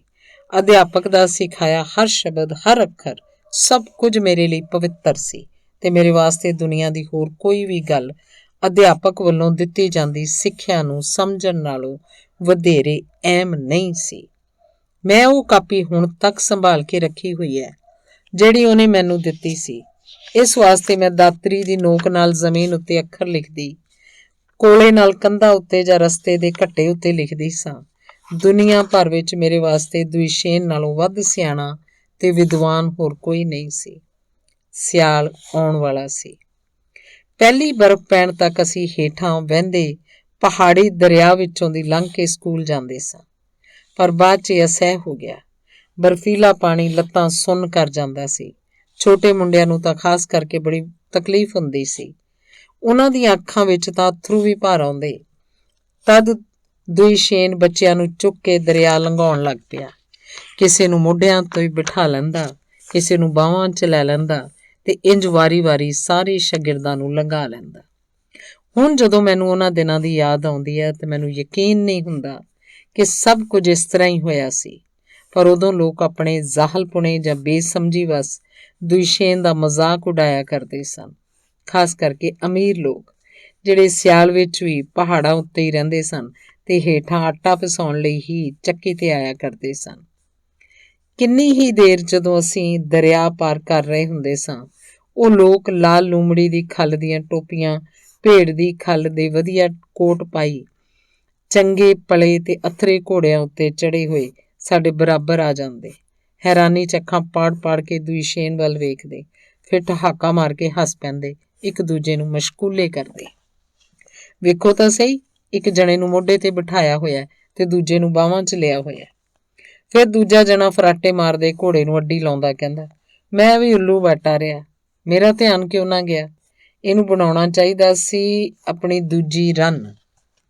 ਘੋੜਿਆਂ ਦੇ ਸੁੰਮਾਂ ਨਾਲ ਉੱਡਦੇ ਚਿੱਕੜ ਦੇ ਛਿੱਟਿਆਂ ਨਾਲ ਸਾਨੂੰ ਲਬੇੜਦੇ ਹੋਏ ਤੇ ਹਿੜ-ਹਿੜ ਕਰਦੇ ਹੋਏ ਚਲੇ ਜਾਂਦੇ। ਉਦੋਂ ਮੇਰਾ ਕਿੰਨਾ ਜੀਅ ਕੀਤਾ ਸੀ ਕਿ ਦੌੜ ਕੇ ਇਹਨਾਂ ਊਤਾਂ ਕੋਲੇ ਜਾਵਾਂ, ਇਹਨਾਂ ਦੇ ਘੋੜਿਆਂ ਦੀਆਂ ਲਗਾਮਾਂ ਫੜ ਲਵਾਂ ਤੇ ਮਜ਼ਾਕ ਉਡਾਉਣ ਵਾਲੇ ਇਹਨਾਂ ਬੂਥਿਆਂ ਉੱਤੇ ਕੜਕ ਕੇ ਇਹ ਗੱਲ ਮਾਰਾਂ, ਸਾਡੇ ਅਧਿਆਪਕ ਬਾਰੇ ਇੱਦਾਂ ਦੀਆਂ ਗੱਲਾਂ ਕਰਨ ਦੀ ਤੁਹਾਡੀ ਹਿੰਮਤ ਕਿਵੇਂ ਹੋਈ? ਪਰ ਮੇਰੇ ਵਰਗੀ ਮਾਮੂਲੀ ਜਿਹੀ ਕੁੜੀ ਦੀ ਗੱਲ ਕੌਣ ਸੁਣਦਾ ਸੀ? ਤੇ ਮੈਂ ਤਾਂ ਇਸ ਠੋਸ ਦੇ ਕੌੜੇ ਹੰਝੂ ਹੀ ਪੀ ਸਕਦੀ ਸੀ, ਇਸ ਠੇਸ ਦੇ ਕੌੜੇ ਹੰਝੂ ਹੀ ਪੀ ਸਕਦੀ ਸਾਂ। ਪਰ ਦੁਸ਼ੇਨ ਜਿਵੇਂ ਇਹਨਾਂ ਅਪਮਾਨਜਨਕ ਗੱਲਾਂ ਵੱਲ ਕੋਈ ਧਿਆਨ ਨਹੀਂ ਸੀ ਦੇ ਰਿਹਾ। ਇਹੋ ਜਿਹੀ ਕੋਈ ਗੱਲ ਸੁਣੀ ਨਹੀਂ ਰਿਹਾ ਸੀ। ਉਹ ਕੋਈ ਹਸਾਉਣੀ ਗੱਲ ਜਾਂ ਚੁਟਕਲਾ ਸੁਣਾ ਦਿੰਦਾ ਤੇ ਅਸੀਂ ਸਭ ਕੁਝ ਭੁੱਲ ਜਾਂਦੇ ਤੇ ਹੱਸ ਕੇ ਦੂਰੇ ਹੋ ਜਾਂਦੇ। ਦੁਸ਼ੇਨ ਨੇ ਭਾਵੇਂ ਬੜੀਆਂ ਕੋਸ਼ਿਸ਼ਾਂ ਕੀਤੀਆਂ, ਪਰ ਨਾਲੇ ਉੱਤੇ ਪੁਲ ਬਣਾਉਣ ਲਈ ਲੱਕੜਾਂ ਫੇਰ ਵੀ ਨਾ ਮਿਲੀਆਂ। ਇੱਕ ਵਾਰ ਜਦੋਂ ਅਸੀਂ ਸਕੂਲੋਂ ਪਰਤ ਰਹੇ ਸਾਂ ਤਾਂ ਬੱਚਿਆਂ ਨੂੰ ਨਾਲੇ ਤੋਂ ਪਾਰ ਲੰਘਾ ਕੇ ਮੈਂ ਤੇ ਦੁਸ਼ੇਨ ਕੰਢੇ ਉੱਤੇ ਹੀ ਰੁਕ ਗਏ। ਅਸੀਂ ਲੰਘਣ ਵਾਸਤੇ ਪੱਥਰ ਦੇ ਤੇ ਘਾਹ ਮਿੱਟੀ ਨਾਲ ਲਾਂਘਾ ਬਣਾਉਣ ਦਾ ਫੈਸਲਾ ਕੀਤਾ ਤਾਂ ਜੋ ਅੱਗੇ ਤੋਂ ਪੈਰ ਨਾ ਭਿਉਣੇ ਪੈਣ। ਸੱਚੀ ਗੱਲ ਤਾਂ ਇਹ ਸੀ ਕਿ ਸਾਡੇ ਪਿੰਡ ਵਾਲਿਆਂ ਨੂੰ ਬਸ ਇੰਨਾ ਕੁ ਕੰਮ ਹੀ ਕਰਨਾ ਪੈਣਾ ਸੀ ਕਿ ਉਹ ਰਲ ਕੇ ਨਾਲੇ ਦੇ ਆਰ-ਪਾਰ 2-3 ਲੱਕੜੀ ਦੇ ਸ਼ਤੀਰ ਰੱਖ ਦਿੰਦੇ ਤੇ ਇਸ ਤਰ੍ਹਾਂ ਸਕੂਲੀ ਬੱਚਿਆਂ ਲਈ ਪੁਲ ਬਣ ਜਾਂਦਾ। ਪਰ ਉਨੀ ਦਿਨੀਂ ਲੋਕ ਆਪਣੀ ਅਗਿਆਨਤਾ ਕਾਰਨ ਵਿੱਦਿਆ ਨੂੰ ਕੋਈ ਮਹੱਤਤਾ ਨਹੀਂ ਦਿੰਦੇ ਸਨ ਤੇ ਦੁਸ਼ੇਨ ਨੂੰ ਮੂਰਖ ਸਮਝਦੇ ਸਨ, ਜਿਹੜਾ ਬੱਚਿਆਂ ਨਾਲ ਇਸ ਵਾਸਤੇ ਲੱਗਾ ਰਹਿੰਦਾ ਸੀ ਕਿ ਉਹਦੇ ਕਰਨ ਵਾਲਾ ਹੋਰ ਕੋਈ ਕੰਮ ਹੀ ਨਹੀਂ ਸੀ। ਉਹਨਾਂ ਦਾ ਵਤੀਰਾ ਇਹ ਸੀ, ਜੀ ਕਰਦਾ ਹੀ ਤਾਂ ਪੜ੍ਹਾ, ਨਹੀਂ ਤਾਂ ਸਾਰਿਆਂ ਨੂੰ ਘਰੀਂ ਭਜਾ ਦੇ। ਉਹ ਆਪ ਤਾਂ ਘੋੜਿਆਂ ਉੱਤੇ ਚੜੇ ਹੋਏ ਨਾਲੇ ਥਾਣੀ ਲੰਘ ਜਾਂਦੇ ਸਨ। ਉਹਨਾਂ ਨੂੰ ਪੁੱਲ ਦੀ ਕੋਈ ਲੋੜ ਨਹੀਂ ਸੀ। ਪਰ ਸਾਡੇ ਲੋਕਾਂ ਨੂੰ ਇਹ ਜ਼ਰੂਰ ਹੀ ਸੋਚਣਾ ਚਾਹੀਦਾ ਸੀ ਕਿ ਗੱਭਰੂ ਜਿਹੜਾ ਦੂਜਿਆਂ ਨਾਲੋਂ ਕਿਸੇ ਗੱਲੋਂ ਵੀ ਮਾੜਾ ਤੇ ਮੂਰਖ ਨਹੀਂ, ਮੁਸ਼ਕਲਾਂ ਤੇ ਥੋੜ੍ਹਾ ਨਾਲ ਜੂਝਦਾ, ਠੱਠਾ ਮਖੌਲ ਤੇ ਬੇਇੱਜ਼ਤੀ ਸਹਾਰਦਾ ਹੋਇਆ ਉਹਨਾਂ ਦੇ ਬੱਚਿਆਂ ਨੂੰ ਕਿਸ ਦੀ ਖਾਤਰ ਪੜ੍ਹਾਉਂਦਾ ਹੈ, ਤੇ ਉਹ ਵੀ ਇੰਨੇ ਹੱਠ ਨਾਲ, ਇੰਨੀ ਦ੍ਰਿੜਤਾ ਨਾਲ। ਉਸ ਦਿਨ ਜਦੋਂ ਅਸੀਂ ਨਾਲੇ ਦੇ ਵਹਾਅ ਅੱਗੇ ਪੱਥਰ ਰੱਖ ਰਹੇ ਸਾਂ, ਜ਼ਮੀਨ ਉੱਤੇ ਬਰਫ਼ ਜੰਮ ਚੁੱਕੀ ਸੀ ਤੇ ਪਾਣੀ ਐਡਾ ਠੰਡਾ ਯੱਕ ਸੀ ਕਿ ਸਰੀਰ ਸੁੰਨ ਹੁੰਦਾ ਜਾ ਰਿਹਾ ਸੀ। ਮੈਂ ਤਾਂ ਇਸ ਗੱਲ ਦੀ ਕਲਪਨਾ ਵੀ ਨਹੀਂ ਕਰ ਸਕਦੀ ਸੀ ਕਿ ਦੁਸ਼ੇਨ ਇਹ ਕਿਵੇਂ ਸਹਾਰ ਲੈਂਦਾ ਸੀ। ਉਹ ਨੰਗੇ ਪੈਰੀਂ ਬਿਨਾਂ ਸਾਹ ਲਿਆਂ ਕਿਵੇਂ ਕੰਮ ਕਰ ਸਕਦਾ ਸੀ। ਮੈਂ ਬੜੀ ਮੁਸ਼ਕਲ ਨਾਲ ਪਾਣੀ 'ਚ ਪੈਰ ਰੱਖ ਰਹੀ ਸਾਂ। ਇੰਝ ਲੱਗਦਾ ਸੀ ਜਿਵੇਂ ਨਾਲੇ ਦਾ ਥੱਲਾ ਬਲਦੇ ਕੋਲਿਆਂ ਨਾਲ ਢਕਿਆ ਹੋਵੇ। ਜਦੋਂ ਮੈਂ ਨਾਲੇ ਦੇ ਅੱਧ ਵਿਚਕਾਰ ਗਈ ਤਾਂ ਮੇਰੀਆਂ ਪਿੰਜੜੀਆਂ ਠੰਡ ਨਾਲ ਆਕੜ ਗਈਆਂ। ਮੈਂ ਨਾ ਹੀ ਚੀਕ ਸਕਦੀ ਸੀ ਤੇ ਨਾ ਹੀ ਖੜੀ ਰਹਿ ਸਕਦੀ ਸਾਂ। ਮੈਂ ਹੌਲੀ-ਹੌਲੀ ਪਾਣੀ ਵੱਲ ਉਲਰਨ ਲੱਗੀ। ਦੁਸ਼ੇਨ ਨੇ ਪੱਥਰ ਸੁੱਟ ਦਿੱਤਾ ਤੇ ਛਾਲ ਮਾਰ ਕੇ ਮੇਰੇ ਕੋਲ ਆ ਗਿਆ। ਮੈਨੂੰ ਆਪਣੀਆਂ ਬਾਹਾਂ 'ਚ ਲਿਆ ਤੇ ਕੰਢੇ ਵੱਲ ਦੌੜਿਆ ਤੇ ਆਪਣੇ ਫੌਜੀ ਕੋਟ ਉੱਤੇ ਮੈਨੂੰ ਬਿਠਾ ਦਿੱਤਾ। ਉਹ ਕਦੀ ਠੰਡ ਨਾਲ ਨੀਲੇ ਸੁੰਨ ਹੋਏ ਮੇਰੇ ਪੈਰ ਮਲਦਾ, ਕਦੀ ਮੇਰੇ ਠੰਡੇ ਹੱਥਾਂ ਨੂੰ ਆਪਣੀਆਂ ਹਥੇਲੀਆਂ 'ਚ ਲੈ ਕੇ ਆਪਣੇ ਬੁੱਲ੍ਹਾਂ ਨੇੜੇ ਲਿਆਉਂਦਾ ਤੇ ਆਪਣੇ ਸਾਹਾਂ ਨਾਲ ਨਿੱਘੇ ਕਰਦਾ। ਫਿਰ ਮੈਂ ਉੱਠਣ ਦੀ ਕੋਸ਼ਿਸ਼ ਕਰਨ ਲੱਗੀ।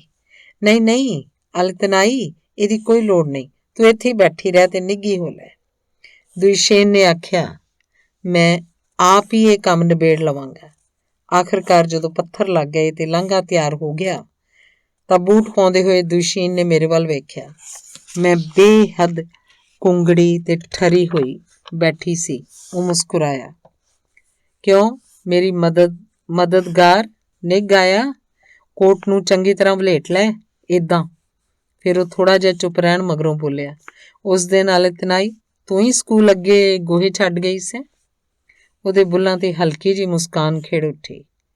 ਮੰਨੋ ਉਹ ਮਨ ਹੀ ਮਨ ਕਹਿ ਰਿਹਾ ਹੋਵੇ, ਮੈਂ ਵੀ ਇੰਝ ਹੀ ਸੋਚਿਆ ਸੀ। ਮੈਨੂੰ ਯਾਦ ਹੈ ਉਸ ਪਲ ਮੇਰੀਆਂ ਗੱਲਾਂ ਕਿਵੇਂ ਭਖ ਉੱਠੀਆਂ ਸਨ। ਇਹਦਾ ਮਤਲਬ ਇਹ ਹੈ ਕਿ ਅਧਿਆਪਕ ਨੂੰ ਇਸ ਗੱਲ ਦਾ ਪਤਾ ਸੀ ਕਿ ਉਹ ਇਹਨੂੰ ਭੁੱਲਿਆ ਨਹੀਂ ਸੀ, ਹਾਲਾਂਕਿ ਬੜੀ ਮਾਮੂਲੀ ਜਿਹੀ ਗੱਲ ਸੀ। ਮੈਂ ਬੜੀ ਖੁਸ਼ ਸਾਂ ਤੇ ਦੁਸ਼ੇਨ ਮੇਰੀ ਖੁਸ਼ੀ ਨੂੰ ਜਾਣ ਗਿਆ ਸੀ। ਤੂੰ ਤਾਂ ਮੇਰੀਆਂ ਆਸਾਂ ਦਾ ਤਾਰਾ ਏਂ, ਉਹਨੇ ਬੜੇ ਸਨੇਹ ਨਾਲ ਮੈਨੂੰ ਪਿਆਰ ਕਰਦਿਆਂ ਕਿਹਾ। ਤੂੰ ਪੜ੍ਹਨ 'ਚ ਹੁਸ਼ਿਆਰ ਏਂ, ਕਾਸ਼ ਮੈਂ ਤੈਨੂੰ ਪੜ੍ਹਨ ਲਈ ਕਿਸੇ ਵੱਡੇ ਸ਼ਹਿਰ 'ਚ ਭੇਜ ਸਕਦਾ ਹੁੰਦਾ। ਤੂੰ ਕੀ ਦੀ ਕੀ ਬਣ ਜਾਂਦੀ। ਦੁਸ਼ੇਨ ਤੇਜ਼ ਪੁਲਾਂਘਾਂ ਭਰਦਾ ਹੋਇਆ ਕੰਢੇ ਵੱਲ ਚਲਾ ਗਿਆ ਤੇ ਹੁਣ ਵੀ ਉਹਦਾ ਆਕਾਰ ਮੇਰੀਆਂ ਅੱਖਾਂ ਸਾਹਮਣੇ ਆ ਜਾਂਦਾ ਹੈ।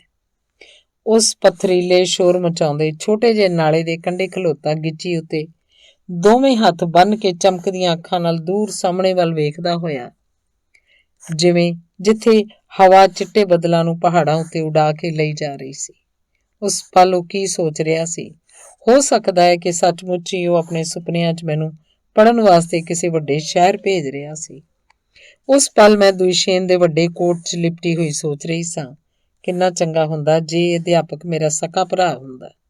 ਕਾਸ਼ ਮੈਂ ਉਹਦੇ ਗਲ 'ਚ ਬਾਹਾਂ ਪਾ ਕੇ ਉਹਨੂੰ ਆਪਣੀ ਹਿੱਕੜੀ ਨਾਲ ਲਾ ਲੈਂਦੀ ਤੇ ਅੱਖਾਂ ਸੁੰਗੇੜ ਕੇ ਉਹਦੇ ਕੰਨ 'ਚ ਮਿੱਠੇ ਮਿੱਠੇ ਬੋਲ ਬੋਲਦੀ, ਹੇ ਰੱਬਾ, ਉਹਨੂੰ ਮੇਰਾ ਭਰਾ ਬਣਾ ਦੇ।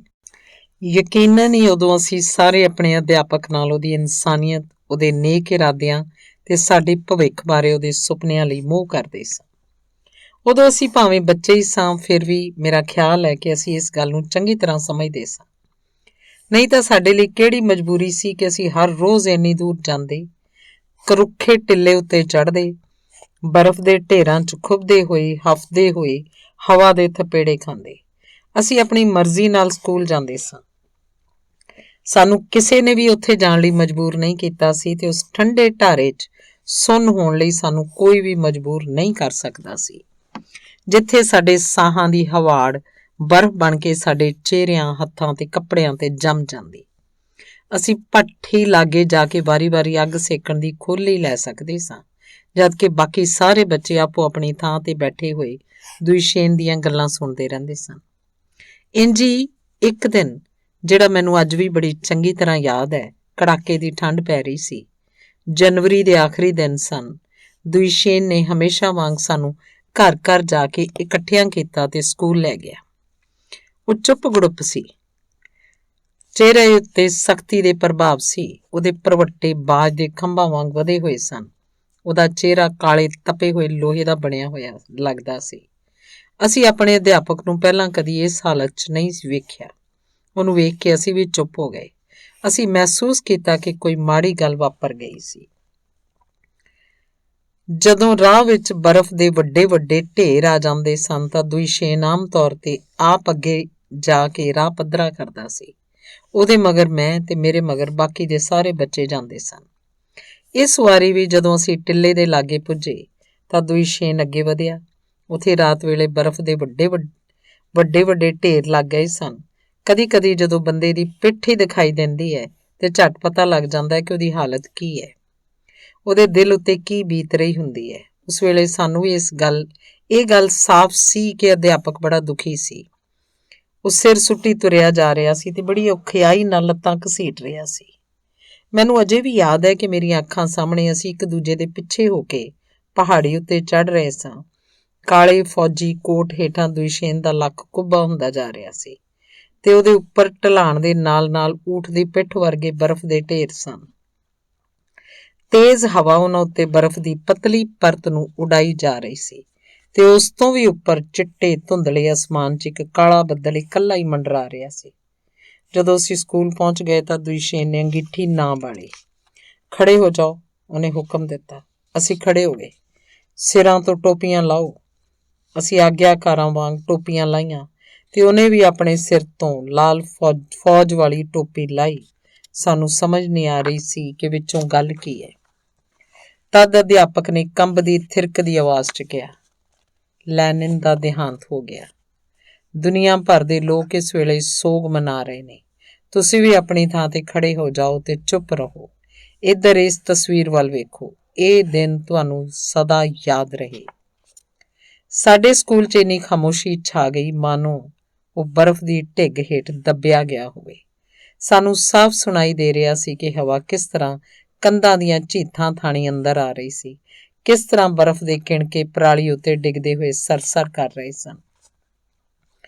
ਉਸ ਘੜੀ ਜਦੋਂ ਚਹਿਲ ਪਹਿਲ ਵਾਲੇ ਸ਼ਹਿਰ ਸਨਾਟੇ 'ਚ ਡੁੱਬ ਗਏ ਸਨ, ਧਰਤੀ ਨੂੰ ਥਰ-ਥਰਾਉਣ ਵਾਲੇ ਕਾਰਖਾਨੇ ਰੁਕ ਗਏ ਸਨ, ਜਦੋਂ ਖੜ-ਖੜ ਕਰਦੀਆਂ ਰੇਲ ਗੱਡੀਆਂ ਦੇ ਚੱਕੇ ਜਾਮ ਹੋ ਗਏ ਸਨ, ਜਦੋਂ ਸਾਰਾ ਸੰਸਾਰ ਸੋਗ 'ਚ ਡੁੱਬਿਆ ਹੋਇਆ ਸੀ, ਉਹ ਗਮ ਦੀ ਘੜੀ ਅਸੀਂ ਜਨਤਾ ਦੇ ਹਿੱਸੇ ਦਾ ਇੱਕ ਛੋਟਾ ਜਿਹਾ ਕਿਣਕਾ ਸਾਹ ਰੋਕ ਕੇ ਆਪਣੇ ਅਧਿਆਪਕ ਨਾਲ ਦੂਸਰਿਆਂ ਲਈ ਅਣਜਾਣ ਠੰਡੀ ਸੀਤ ਕੋਠੜੀ ਵਿੱਚ, ਜਿਹਨੂੰ ਸਕੂਲ ਆਖਿਆ ਜਾਂਦਾ ਸੀ, ਮਾਤਮ ਮਨਾ ਰਹੇ ਸਾਂ ਤੇ ਮਨ ਹੀ ਮਨ ਲੈਨਿਨ ਦੇ ਸ਼ਰਧਾਲੂਆਂ ਵਿੱਚੋਂ ਆਪਣੇ ਆਪ ਨੂੰ ਸਭ ਤੋਂ ਨਜ਼ਦੀਕੀ, ਸਭ ਤੋਂ ਵੱਧ ਦੁਖੀ ਸਮਝਦੇ ਹੋਏ ਉਹਨੂੰ ਅਲਵਿਦਾ ਆਖ ਰਹੇ ਸਾਂ।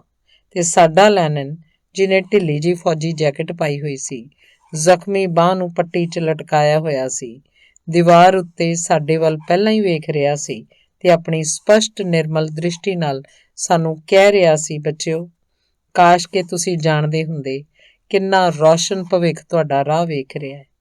ਉਸ ਖਾਮੋਸ਼ੀ ਦੀ ਘੜੀ ਮੈਨੂੰ ਇੰਝ ਲੱਗਾ ਜਿਵੇਂ ਉਹ ਸੱਚਮੁੱਚ ਹੀ ਮੇਰੇ ਭਵਿੱਖ ਬਾਰੇ ਸੋਚ ਰਿਹਾ ਸੀ। ਦੁਸ਼ੇਨ ਨੇ ਰੁਮਾਲ ਨਾਲ ਆਪਣੀਆਂ ਅੱਖਾਂ ਪੂੰਝੀਆਂ ਤੇ ਸਾਨੂੰ ਆਖਿਆ, ਅੱਜ ਮੈਂ ਵੋਲੋਸਤ ਕੇਂਦਰ ਜਾਵਾਂਗਾ। ਮੈਂ ਪਾਰਟੀ 'ਚ ਆਪਣਾ ਨਾਂ ਲਿਖਵਾਉਣ ਜਾ ਰਿਹਾ। 3 ਦਿਨਾਂ ਮਗਰੋਂ ਮੁੜ ਆਵਾਂਗਾ। ਉਹ 3 ਦਿਨ ਮੈਨੂੰ ਸਦਾ ਹੀ ਸਿਆਲ ਦੇ ਦੂਜੇ ਸਾਰੇ ਦਿਨਾਂ ਨਾਲੋਂ ਠੰਡੇ ਯੱਖ ਲੱਗਦੇ ਸਨ, ਜਿਹੜੇ ਮੈਨੂੰ ਵੇਖਣੇ ਪਏ ਸਨ। ਇੰਜ ਲੱਗਦਾ ਸੀ ਜਿਵੇਂ ਕੁਦਰਤ ਦੀਆਂ ਬਲਵਾਨ ਸ਼ਕਤੀਆਂ ਧਰਤੀ ਉੱਤੇ ਉਸ ਮਹਾਨ ਇਨਸਾਨ ਦੀ ਥਾਂ ਪੁਰ ਕਰਨ ਦੀ ਜ਼ੋਰ ਲਾ ਰਹੀਆਂ ਹੋਣ, ਜਿਹੜਾ ਹੁਣ ਇਸ ਦੁਨੀਆ 'ਚ ਨਹੀਂ ਰਿਹਾ ਸੀ। ਕੱਕਰ ਲੋਹੇ ਵਾਂਗ ਟੁਣਕ ਰਿਹਾ ਸੀ। ਕੁਦਰਤ ਦੀਆਂ ਸ਼ਕਤੀਆਂ ਬੇਚੈਨੀ 'ਚ ਛਟਪਟਾ ਰਹੀਆਂ ਸਨ, ਧਰਤੀ ਨਾਲ ਸਿਰ ਮਾਰ ਕੇ ਕੁਰਲਾ ਰਹੀਆਂ ਸਨ। ਪਹਾੜਾਂ, ਜਿਨ੍ਹਾਂ ਉੱਤੇ ਕਾਲੇ ਬੱਦਲ ਨੀਵੇਂ ਉੱਡ ਰਹੇ ਸਨ, ਦੀ ਗੋਦ ਵਿੱਚ ਵਸੇ ਹੋਏ ਸਾਡੇ ਪਿੰਡ ਵਿੱਚ ਖਾਮੋਸ਼ੀ ਛਾਈ ਹੋਈ ਸੀ। ਚਿਮਨੀਆਂ ਵਿੱਚੋਂ ਧੂਏਂ ਦੀਆਂ ਪਤਲੀਆਂ ਲਕੀਰਾਂ ਜਿਹੀਆਂ ਨਿਕਲ ਰਹੀਆਂ ਸਨ। ਲੋਕ ਘਰਾਂ ਵਿੱਚੋਂ ਬਾਹਰ ਨਹੀਂ ਨਿਕਲ ਰਹੇ ਸਨ। ਇਸ ਤੋਂ ਇਲਾਵਾ ਬਘਿਆੜ ਵੀ ਅਚਾਨਕ ਬੜੇ ਭਿਆਨਕ ਬਣ ਗਏ ਸਨ। ਉਹ ਬੜੇ ਗੁੱਸੇਖੋਰ ਹੋ ਗਏ ਸਨ। ਦਿਨ ਵੇਲੇ ਵੀ ਰਾਹਾਂ 'ਚ ਆ ਧਮਕਦੇ ਸਨ। ਰਾਤ ਵੇਲੇ ਪਿੰਡ ਦੇ ਲਾਗੇ ਘੁੰਮਦੇ ਫਿਰਦੇ ਰਹਿੰਦੇ ਤੇ ਦਿਨ ਚੜ੍ਹਨ ਤੱਕ ਭੁੱਖਣ ਭਾਣੇ ਦਰਦਨਾਕ ਆਵਾਜ਼ 'ਚ ਦਹਾੜਦੇ ਰਹਿੰਦੇ। ਪਤਾ ਨਹੀਂ ਕਿਉਂ ਮੈਨੂੰ ਆਪਣੇ ਅਧਿਆਪਕ ਦੀ ਚਿੰਤਾ ਲੱਗੀ ਰਹਿੰਦੀ। ਉਹ ਫਰ ਕੋਟ ਤੋਂ ਬਗੈਰ ਇਕੱਲੇ ਫੌਜੀ ਕੋਟ ਵਿੱਚ ਇੰਨੀ ਸਖਤ ਠੰਡ ਕਿਵੇਂ ਸਹਾਰਦਾ ਹੋਏਗਾ। ਉਸ ਦਿਨ, ਜਿਸ ਦਿਨ ਦੁਈਸ਼ੇਨ ਨੇ ਵਾਪਸ ਆਉਣਾ ਸੀ, ਮੇਰਾ ਮੱਥਾ ਠਣਕਿਆ। ਕੋਈ ਚਿੰਤਾ ਮੈਨੂੰ ਅੰਦਰੋਂ ਅੰਦਰ ਖਾਣ ਲੱਗੀ। ਮੈਂ ਬਾਰ-ਬਾਰ ਘਰੋਂ ਬਾਹਰ ਨਿਕਲਦੀ ਤੇ ਅੱਖਾਂ ਪਾੜ ਕੇ ਬਰਫ਼ ਨਾਲ ਢਕੇ ਮੈਦਾਨ ਵੱਲ ਵੇਖਦੀ, ਸ਼ਾਇਦ ਅਧਿਆਪਕ ਰਾਹ 'ਚ ਕਿਤੇ ਨਜ਼ਰ ਆ ਜਾਏ। ਪਰ ਉੱਥੇ ਕੋਈ ਵੀ ਨਜ਼ਰ ਨਾ ਆਇਆ। ਕਿੱਥੇ ਆਂ ਤੂੰ, ਸਾਡੇ ਅਧਿਆਪਕ? ਮੈਂ ਤੇਰੇ ਹਾੜੇ ਪਾਵਾਂ ਵੇ। ਬਹੁਤੀ ਦੇਰ ਨਾ ਲਾ, ਛੇਤੀ ਮੋੜਾ। ਅਸੀਂ ਤੇਰੀ ਰਾਹ ਵੇਖ ਰਹੇ ਹਾਂ। ਸੁਣਦਾ ਹੈ? ਅਸੀਂ ਤੇਰੀ ਰਾਹ ਵੇਖ ਰਹੇ ਹਾਂ, ਮੈਂ ਮਨੋ ਮਨ ਸੋਚਦੀ। ਪਰ ਮੈਦਾਨ ਨੇ ਮੇਰੀ ਇਸ ਸ਼ਾਂਤ ਪੁਕਾਰ ਦਾ ਕੋਈ ਜਵਾਬ ਨਾ ਦਿੱਤਾ ਤੇ ਮੈਂ ਪਤਾ ਨਹੀਂ ਕਿਉਂ ਰੋ ਰਹੀ ਸੀ। ਮੇਰੀ ਚਾਚੀ ਮੇਰੇ ਬਾਰ-ਬਾਰ ਬਾਹਰ ਜਾਣ ਕਾਰਨ ਖਿਝ ਗਈ ਸੀ। ਤੂੰ ਅੱਜ ਦਰਵਾਜ਼ੇ ਨੂੰ ਸਾਹ ਵੀ ਲੈਣ ਦੇਂਗੀ? ਆਰਾਮ ਨਾਲ ਬਹਿ ਜਾ ਤੇ ਕੱਤਣ ਦਾ ਕੰਮ ਕਰ। ਨਿਆਣਿਆਂ ਨੂੰ ਠੰਡ ਲਾ ਦੇਂਗੀ। ਤੂੰ ਹੁਣ ਹੋਰ ਬਾਹਰ ਨਿਕਲ ਕੇ ਵੇਖੀ। ਉਹਨੇ ਮੇਰੇ ਵੱਲ ਉਂਗਲ ਕਰਦਿਆਂ ਧਮਕੀ ਦਿੱਤੀ ਤੇ ਫਿਰ ਘਰੋਂ ਬਾਹਰ ਨਾ ਨਿਕਲਣ ਦਿੱਤਾ। ਤਰਕਾਲਾਂ ਪੈ ਗਈਆਂ, ਪਰ ਸਾਨੂੰ ਪਤਾ ਨਹੀਂ ਸੀ ਕਿ ਦੁਈਸ਼ੇਨ ਮੁੜ ਆਇਆ ਸੀ ਜਾਂ ਨਹੀਂ। ਮੈਂ ਇਸ ਗੱਲੋਂ ਡਾਢੀ ਬੇਚੈਨ ਹੋ ਗਈ ਸਾਂ। ਕਦੀ ਤਾਂ ਇਹ ਸੋਚ ਕੇ ਮਨ ਨੂੰ ਧਰਵਾਸ ਦੇ ਲੈਂਦੀ ਕਿ ਦੁਈਸ਼ੇਨ ਸ਼ਾਇਦ ਪਿੰਡ ਪਹੁੰਚ ਹੀ ਗਿਆ ਹੋਵੇ। ਪਹਿਲਾਂ ਕਦੀ ਇੰਜ ਨਹੀਂ ਹੋਇਆ ਸੀ ਕਿ ਉਸ ਵੇਲੇ ਮਿੱਥੇ ਗਏ ਦਿਨ ਵਾਪਸ ਨਾ ਆਇਆ ਹੋਵੇ। ਫਿਰ ਅਚਾਨਕ ਮੈਨੂੰ ਲੱਗਾ ਜਿਵੇਂ ਉਹ ਬਿਮਾਰ ਹੋ ਗਿਆ ਤੇ ਹੌਲੀ-ਹੌਲੀ ਤੁਰਦਾ ਆ ਰਿਹਾ। ਬਰਫਾਨੀ ਝੱਖੜ ਝੁੱਲ ਰਿਹਾ ਤੇ ਇਹੋ ਜਿਹੀ ਹਾਲਤ ਵਿੱਚ ਰਾਤ ਵੇਲੇ ਮੈਦਾਨੀ ਇਲਾਕੇ 'ਚ ਰਾਹ ਭੁੱਲ ਜਾਣਾ ਕੋਈ ਮੁਸ਼ਕਲ ਨਹੀਂ ਸੀ। ਮੇਰੇ ਕੋਲੋਂ ਠੀਕ ਕੰਮ ਨਹੀਂ ਹੋ ਰਿਹਾ ਸੀ। ਮੇਰੇ ਹੱਥ ਮੇਰੇ ਵੱਸ ਵਿੱਚ ਨਹੀਂ ਰਹੇ ਸਨ। ਧਾਗਾ ਬਾਰ-ਬਾਰ ਟੁੱਟ ਰਿਹਾ ਸੀ, ਜਿਸ ਨਾਲ ਮੇਰੀ ਚਾਚੀ ਬੁਖਲਾ ਉੱਠੀ ਸੀ। ਨੀ ਅੱਜ ਤੈਨੂੰ ਕੀ ਹੋ ਗਿਆ? ਤੇਰੇ ਹੱਥਾਂ ਨੂੰ ਕਿਤੇ ਕਾਠ ਤਾਂ ਨਹੀਂ ਵੱਜ ਗਿਆ? ਚਾਚੀ ਨੂੰ ਗੁੱਸਾ ਚੜ੍ਹਦਾ ਗਿਆ। ਉਹ ਮੇਰੇ ਵੱਲ ਕਨੱਖਾ ਝਾਕੀ ਜਾ ਰਹੀ ਸੀ। ਫਿਰ ਉਹਦੇ ਸਬਰ ਦਾ ਪਿਆਲਾ ਨੱਕੋ ਨੱਕ ਭਰ ਗਿਆ। ਹਾਏ ਹਾਏ, ਨਹੀਂ ਤੈਨੂੰ ਮੌਤ ਵੀ ਨਹੀਂ ਪੈਂਦੀ। ਜਾ ਕੇ ਬੁੱਢੜੀ ਸਾਈਕਾਲ ਨੂੰ ਉਹਦੀ ਬੋਰੀ ਮੋੜ ਆ। ਇਹ ਗੱਲ ਸੁਣਦਿਆਂ ਹੀ ਮੈਂ ਖੁਸ਼ੀ 'ਚ ਆਈ। ਭੁੜਕ ਪੈਣ ਲੱਗੀ ਸੀ। ਦੁਈਸ਼ੇਨ ਬੁੱਢੜੀ ਸਾਈਕਾਲ ਦੇ ਘਰ ਹੀ ਰਹਿੰਦਾ ਸੀ। ਮਾਤਾ ਸਾਈਕਾਲ ਤੇ ਬਾਪੂ ਕਰਤਨ ਬਾਈ ਮੇਰੇ ਨਾਨਕਿਆਂ ਵੱਲੋਂ ਦੂਰ ਦੇ ਰਿਸ਼ਤੇਦਾਰ ਸਨ। ਪਹਿਲਾਂ ਮੇਰਾ ਉਹਨਾਂ ਦੇ ਘਰ ਬੜਾ ਆਉਣਾ ਜਾਣਾ ਹੁੰਦਾ ਸੀ। ਕਦੀ ਤਾਂ ਮੈਂ ਰਾਤੀ ਸੌਂਦੀ ਵੀ ਉਹਨਾਂ ਕੋਲ ਹੀ ਸਾਂ। ਪਤਾ ਨਹੀਂ ਕਿਉਂ ਚਾਚੀ ਨੂੰ ਇਸ ਗੱਲ ਦਾ ਚੇਤਾ ਆ ਗਿਆ, ਜਾਂ ਅੱਲਾ ਨੇ ਉਹਦੇ ਮਨ 'ਚ ਮਿਹਰ ਪਾ ਦਿੱਤੀ ਸੀ। ਉਹਨੇ ਬੋਰੀ ਮੇਰੇ ਹਵਾਲੇ ਕਰਦਿਆਂ ਆਖਿਆ, ਅੱਜ ਤੂੰ ਮੈਨੂੰ ਇੰਨਾ ਅਕਾ ਮਾਰਿਆ ਜਿਵੇਂ ਕਾਲ ਪੈਣ ਵੇਲੇ ਜਵੀਂ ਦਾ ਆਟਾ ਖਾਂਦਿਆਂ ਅੱਕ ਜਾਈਦਾ। ਜਾ ਚਲੀ ਜਾ। ਜੇ ਬੁੱਢੜਾ ਬੁੱਢੜੀ ਤੈਨੂੰ ਰੱਖ ਲੈਣ ਤਾਂ ਰਾਤ ਉੱਥੇ ਹੀ ਕੱਟ ਲਈ। ਜਾ, ਮੇਰੀਆਂ ਅੱਖਾਂ ਤੋਂ ਦੂਰ ਹੋ ਜਾ। ਮੈਂ ਦੌੜ ਕੇ ਵਿਹੜੇ 'ਚ ਚਲੀ ਗਈ। ਹਵਾ ਸ਼ੂਕ ਰਹੀ ਸੀ। ਉਹ ਇੱਕ ਪਲ ਰੁਕਦੀ ਤੇ ਫਿਰ ਮੇਰੇ ਉੱਤੇ ਟੁੱਟ ਪੈਂਦੀ। ਮੇਰੇ ਤਪਦੇ ਚਿਹਰੇ ਉੱਤੇ ਮੁੱਠਾਂ ਭਰ ਕੇ ਚੁੱਭਦੀ ਹੋਈ ਬਰਫ਼ ਸੁੱਟਣ ਲੱਗਦੀ। ਮੈਂ ਬੋਰੀ ਨੂੰ ਕੱਛ 'ਚ ਘੁੱਟ ਲਿਆ ਤੇ ਉਸੇ ਗਲੀ ਥਾਣੀ ਪਿੰਡ ਦੇ ਦੂਜੇ ਸਿਰੇ ਵੱਲ ਦੌੜ ਪਈ, ਜਿਸ ਉੱਤੇ ਘੋੜਿਆਂ ਦੇ ਸੁੰਮਾਂ ਦੀਆਂ ਤਾਜ਼ਾ ਪੈੜਾਂ ਨਜ਼ਰ ਆ ਰਹੀਆਂ ਸਨ। ਮੇਰੇ ਦਿਮਾਗ ਨੂੰ ਇੱਕ ਹੀ ਸਵਾਲ ਕੁਰੇਦ ਰਿਹਾ ਸੀ, ਅਧਿਆਪਕ ਮੁੜ ਆਇਆ ਜਾਂ ਨਹੀਂ, ਮੁੜ ਆਇਆ ਜਾਂ ਨਹੀਂ। ਜਦੋਂ ਮੈਂ ਦੌੜਦੀ ਹੋਈ ਬੁੱਢੜੀ ਦੇ ਘਰ ਪਹੁੰਚੀ ਤਾਂ ਅਧਿਆਪਕ ਉੱਥੇ ਨਹੀਂ ਸੀ। ਜਦੋਂ ਮੈਂ ਹਫਦੀ ਹੋਈ ਬਰੂਹਾਂ ਉੱਤੇ ਜਾ ਰੁਕੀ ਤਾਂ ਸਾਈਕਾਲ ਡਰ ਗਈ। ਤੈਨੂੰ ਕੀ ਹੋਇਆ ਧੀਏ? ਇੰਨਾ ਦੌੜਦੀ ਕਿਉਂ ਆਈ ਏ? ਕੋਈ ਮਾੜੀ ਖਬਰ ਤਾਂ ਨਹੀਂ ਲਿਆਈ? ਨਹੀਂ, ਬਸ ਏਦਾਂ ਹੀ। ਆ ਬੋਰੀ ਲਿਆਈਆਂ, ਅੱਜ ਰਾਤ ਮੈਂ ਤੁਹਾਡੇ ਘਰ ਰਹਿ ਲਵਾਂ? ਰਹਿ ਜਾ, ਜ਼ਰੂਰ ਰਹਿ ਜਾ ਮੇਰੀ ਲਾਡਲੀਏ, ਤੂੰ ਤਾਂ ਮੇਰਾ ਤਰਾ ਹੀ ਕੱਢ ਦਿੱਤਾ। ਪਤਝੜ ਮਗਰੋਂ ਤੂੰ ਤਾਂ ਕਦੇ ਮੂੰਹ ਹੀ ਨਹੀਂ ਵਿਖਾਇਆ। ਆ ਅੱਗ ਲਾਗੇ ਬਹਿ ਜਾ, ਅੱਗ ਲਾਗੇ ਬਹਿ ਜਾ, ਰਤਾ ਨਿੱਗੀ ਹੋ ਲੈ, ਤੂੰ ਮਾਸ ਕੜਾਹੀ ਚ ਪਾ ਲੈ, ਧੀ ਧਿਆਣੀ ਨੂੰ ਕੁਝ ਖਵਾ, ਦੁਸ਼ੇਨ ਵੀ ਆਉਣ ਹੀ ਵਾਲਾ। ਕਰਤਨ ਬਾਈ ਨੇ ਆਖਿਆ, ਜਿਹੜਾ ਬਾਰੀ ਲਾਗੇ ਬੈਠਾ ਹੋਇਆ ਪੁਰਾਣੇ ਬੂਟ ਗੰਢ ਰਿਹਾ ਸੀ। ਉਹਨੂੰ ਚਿਰੁਕਣਾ ਘਰ ਆ ਜਾਣਾ ਚਾਹੀਦਾ ਸੀ। ਚਲੋ ਕੋਈ ਗੱਲ ਨਹੀਂ, ਰਾਤ ਪੈਣ ਤੱਕ ਆ ਜਾਏਗਾ। ਸਾਡਾ ਘੋੜਾ ਘਰ ਵੱਲ ਬੜਾ ਛੇਤੀ ਛੇਤੀ ਆਉਂਦਾ ਹੈ। ਉਹ ਹੱਸਿਆ। ਧੰਨਵਾਦ।